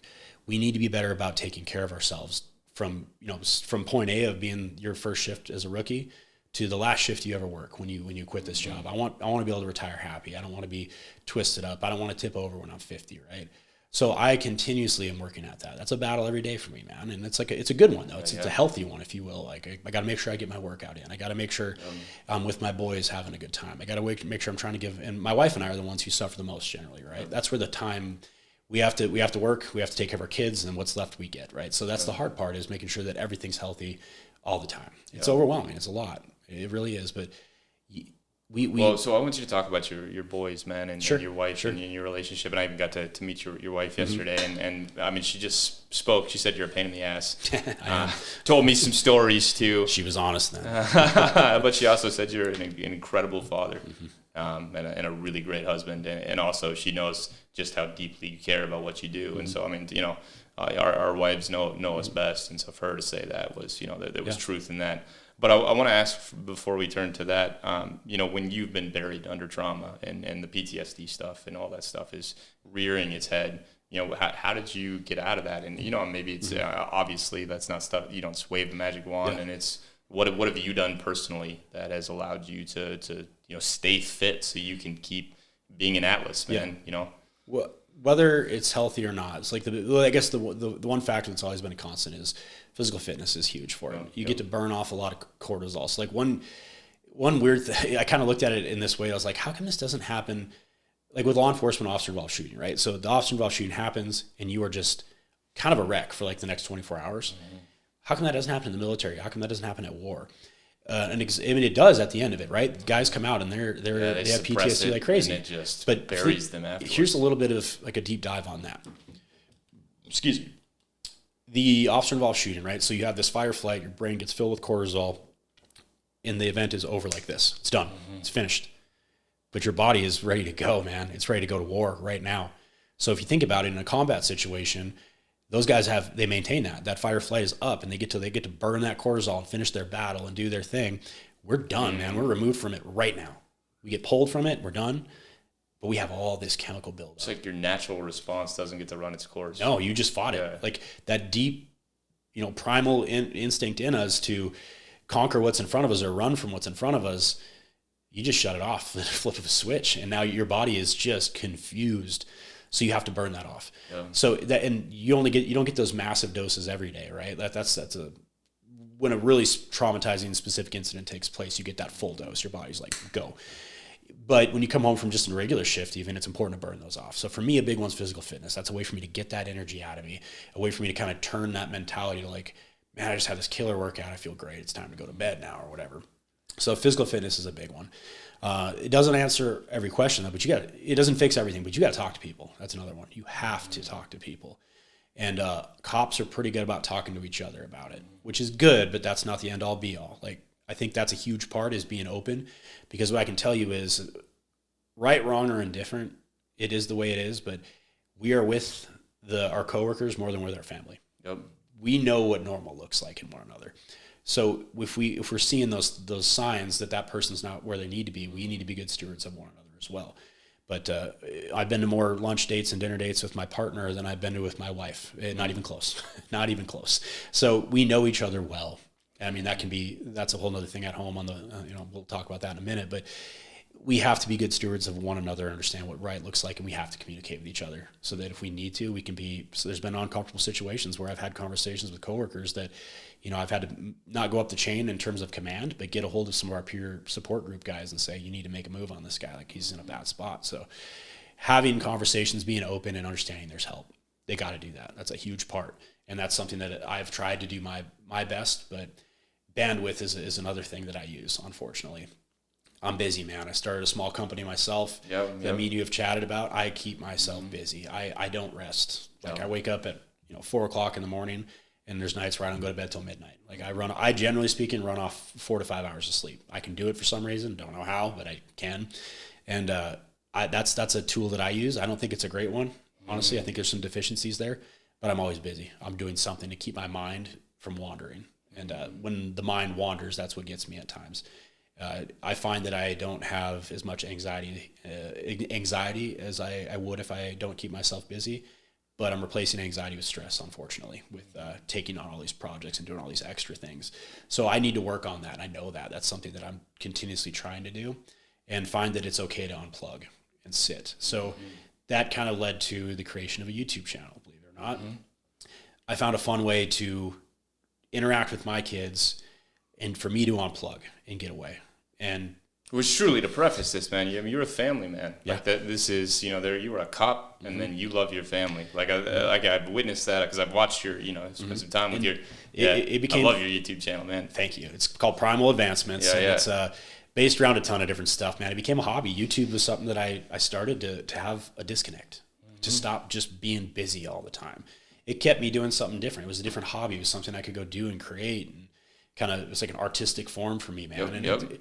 I kind of base it around what I knew, man. Like, so law enforcement, I'm really big into the products law enforcement use. So plate carriers, different types of attachments, like they call them placards, different types of firearms, accessories, big things like that. So I started doing product reviews. That's kind of how it started. And honestly, that's been the most popular part still, which kind of blows my mind for how much work you put into the other sides of it. But people like guns. They do. Yeah. There's definitely when I first met you too, you had a trunk full of, like, it was yes. It was a total arsenal. I was like, oh my God. Yeah. So I started to do that, and I started to really enjoy it, man. And it wasn't like I'm going to be a YouTuber. It's going to catch on. I'm going to quit my job. It was just some fun thing to do. And I really got into it. And then my boys. That's my podcast, by the way. Yeah. I just like talking to people and hearing incredibly interesting stories and talking to people who are my heroes. And then I became a dad. So I'm married.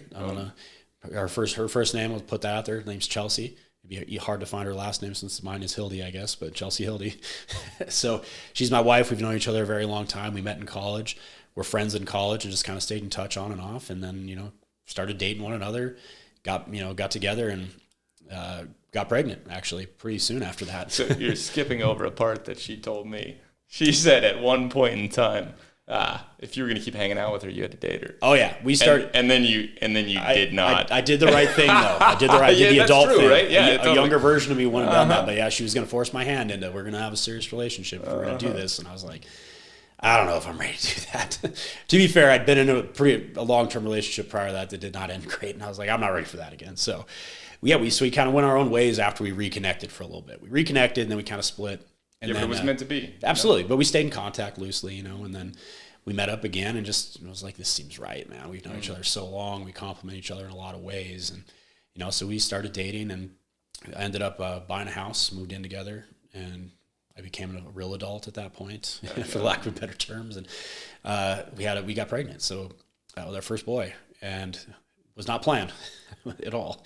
And it is intimidating. I wouldn't say frightening, but it was intimidating. I was like, holy crap, man, we're going to have a kid now. Like, that's a whole game changer, right? I mean, you see the worst of the world too. Yeah, that part comes for sure. Mm-hmm. So, my boy Knox is born, and the first couple months of having a kid are tough, man. You've been there. It's a game changer. I was getting like 10 hours of sleep and would just go to work and come home and do whatever I wanted to. Now I got a little human I got to keep alive, right? It's helpless. And, it's your flesh and blood right there.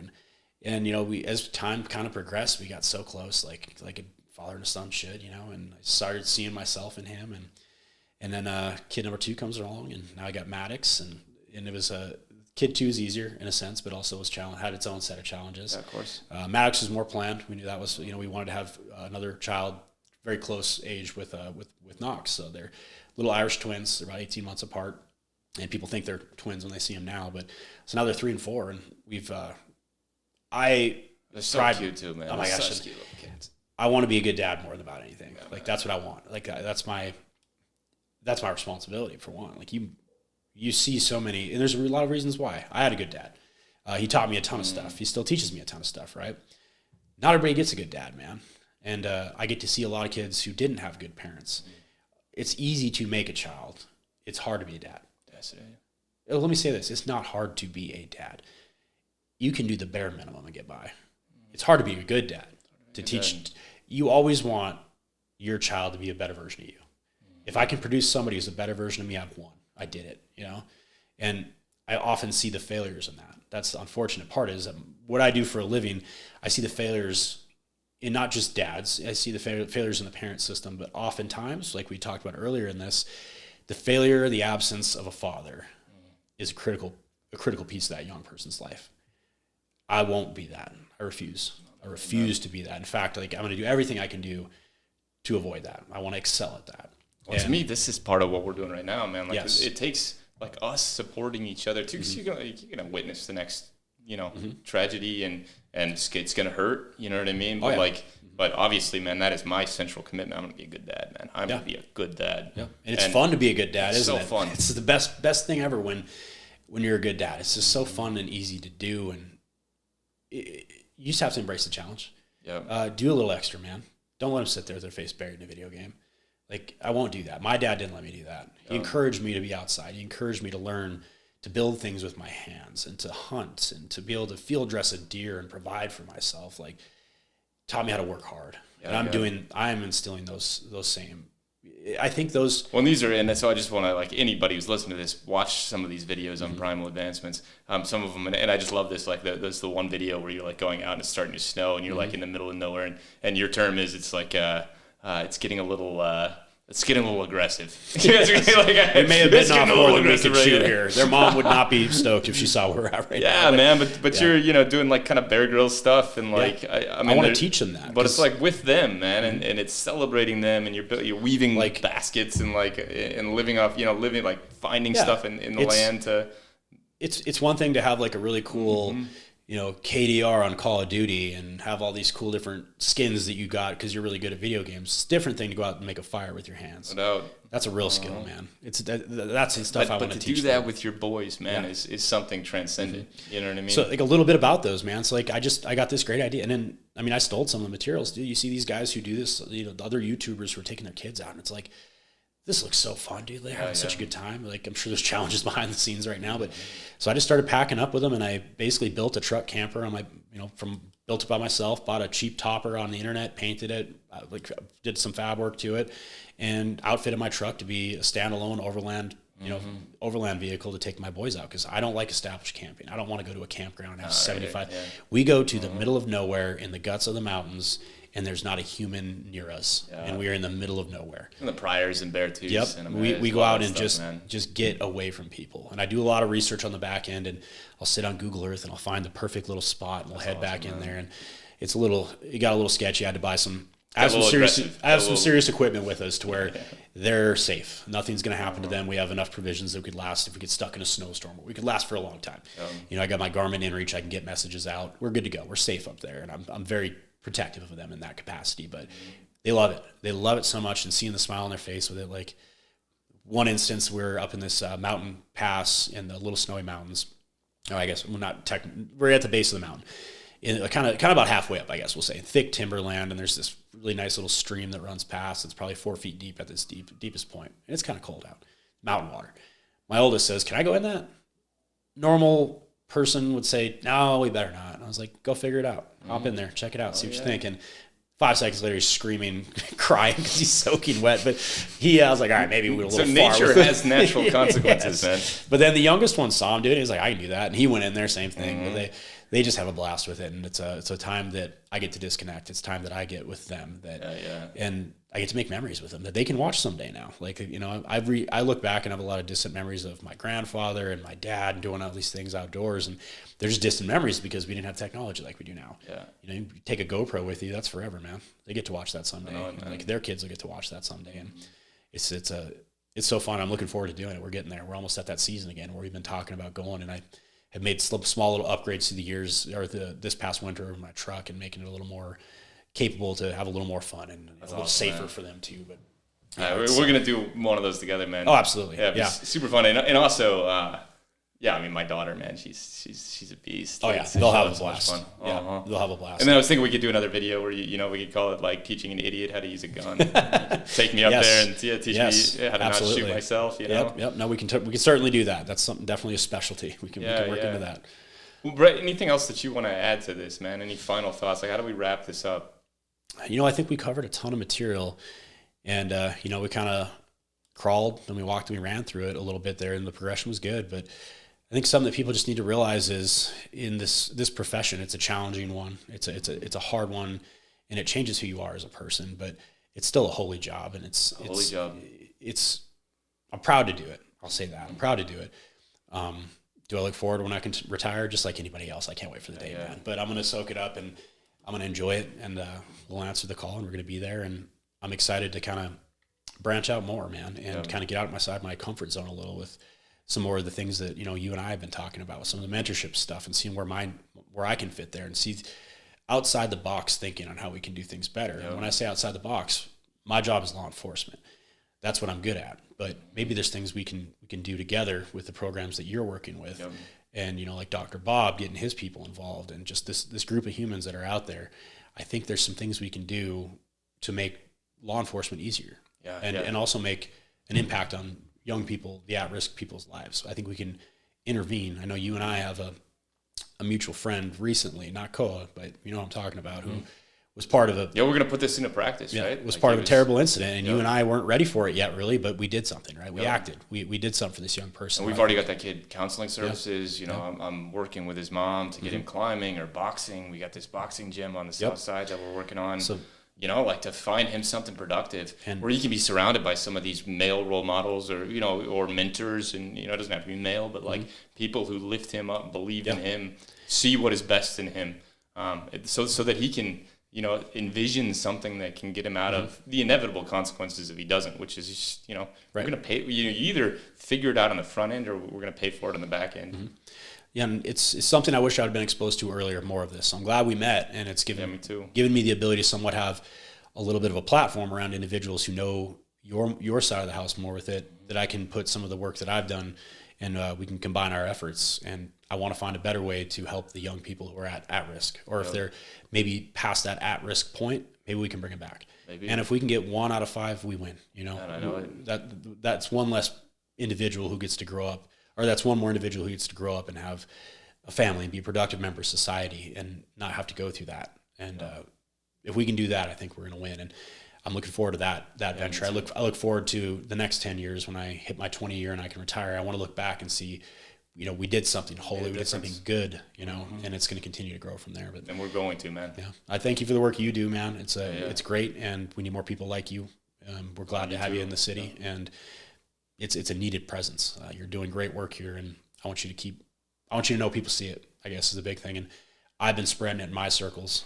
Appreciate that. Brought the likely sheriff, sheriff to it, because I was like, he needs to meet these guys. Like, this is important for people to know that this is happening in the community. So we need to keep pushing the message, and I know you will. Yeah, so we can build those bridges. Well, so I want to finish this up with just a full circle story on Koa. So after, we initially met, and I was rebuilding that relationship with Koa, I went and just lived in a hospital with my son, and, you and I both, man, like, my kids need me. I'm going to do anything in my power. And so lived in a hospital, but I talked to Koa every single week while he was in prison, and he manned up in there. Like, he decided, like, I would not have told him to de-affiliate, but it was a decision he independently made early in his incarceration, and he put himself at serious risk. I mean, they took out a $10,000 green light on his life, and he had to go into ADSEC, but it was because he was going to get out.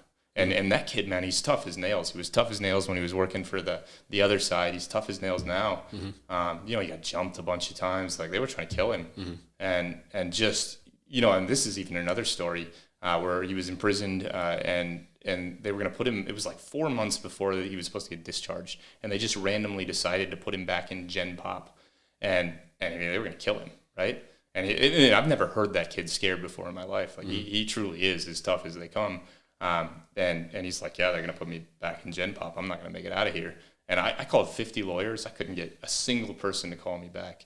And then one of my mentors, Mike Yakowicz, he called the warden, and he's a senator, he's a state senator. He's a great human being, and we got him, moved out of harm's way, and he was able to get out. And I tell you too, this is the thing I always talk about with mentorship. Like, I mean, I was in prison myself. I was living in a hospital room. It was terrible, and those calls, I looked forward to them every single week, man. Like, investing in him was also incredibly uplifting for me as well. And so we got him out, and he's been out for 3 months. Now I think he's got another green light on him. So we had to get him to safety. So he's no longer in Billings, but I got to give that kid a hug, man, and I've been working in that kid's life for 15 years. And so we built this event, which was the mentor recruitment event. And we had 50 we had Dr. Garcia, Bob Wilmuth, Mike Yakowicz. We had, all our city's leaders turned out. to hear how mentoring can be a solution for all of these intractable problems that we're facing. You were there, and Koa told his testimony, man. Yeah, told his story, and I think the leaders in our city witnessed hope and the potential for change, even for somebody who, you know, was as hard and went as deep and lived in that dark of a way. And I just, it was a moment of hope, I think, for our city. And you and me, like you, I mean, you know, Cole wouldn't have been there if it wasn't for you, and he wouldn't have been there if it wasn't for me. And, you know, even Cole Hill, I'm going to talk to him about the same stuff, has invested in him. And when we wrap around these kids, man, when we get them those male role models that you had, that I was privileged to have as well, there's hope, right? And we can bring some of these kids back. Yeah, we have to. Opportunities are fleeting, and timing is everything with at-risk youth like that. And if we aren't able to capitalize when we have opportunity, that's going to be an issue for us. It's easy to slip back. I wouldn't say I've been burned, but I've seen it time and time again where I'm cautious with it, that they're like, I want to get better, I'm done, I'm not going to do it. And then a week later they're doing it right. So I'm cautious to really buy into it too much. What I can say about Koa's situation, which it shows me a lot of his want. Yeah, that story is not all the way, it's not written. But with him, I see something different, right? What I see with him is he made the decision to make that transition out of that life at the most dangerous point he could have ever chose to. When you're incarcerated, there's nothing more important than, if you're part of a gang, there's nothing more important than that structure.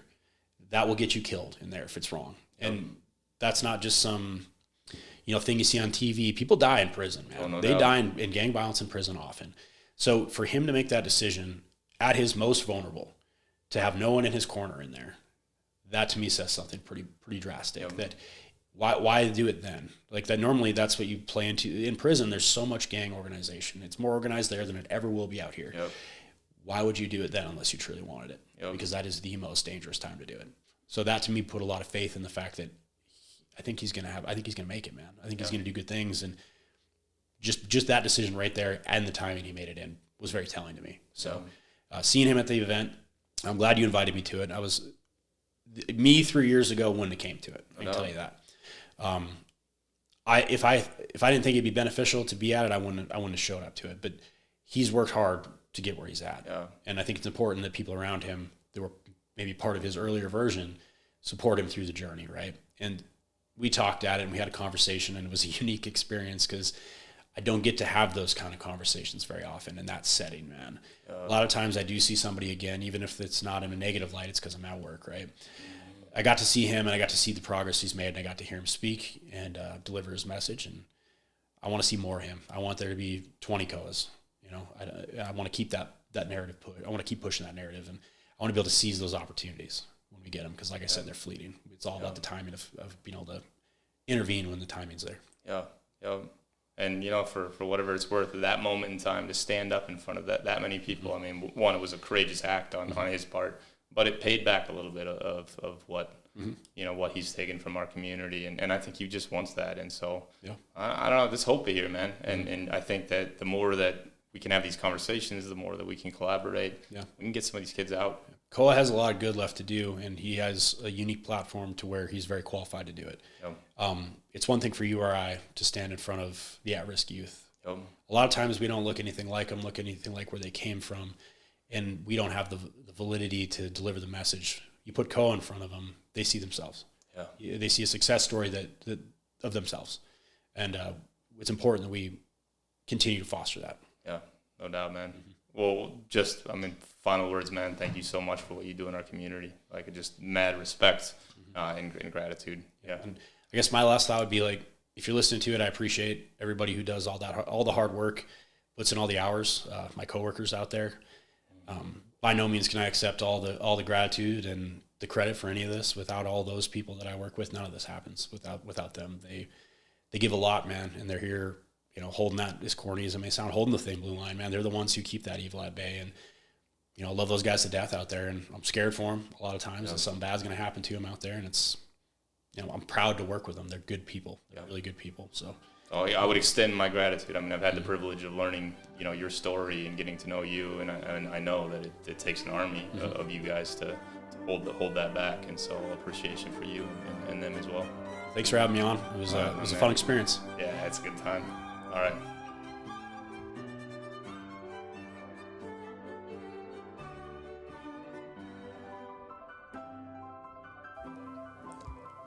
Thank you for listening to the Pay Love Forward podcast. If this conversation moved you, inspired you, or made you think, don't let it stop there.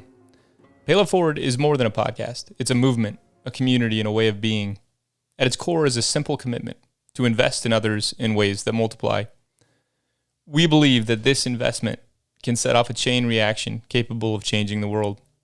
I'm personally asking you to like and subscribe to the Pay Love Forward podcast. Comment on this episode. Better yet, send the conversation to 2 friends who need to hear it and encourage them to send it to 2 more. In partnership with Resilient Stories, we're committed to hearing the story within the story, the deeper narrative of courage, compassion, and renewal that remind us of who we are as a moral people. If you'd like to walk with us, find a mentor, find a mentee, and join us at one of our compassionate communities. You can connect with us through Facebook or visit www.payloveforward.net to learn more. Let's keep building something beautiful together.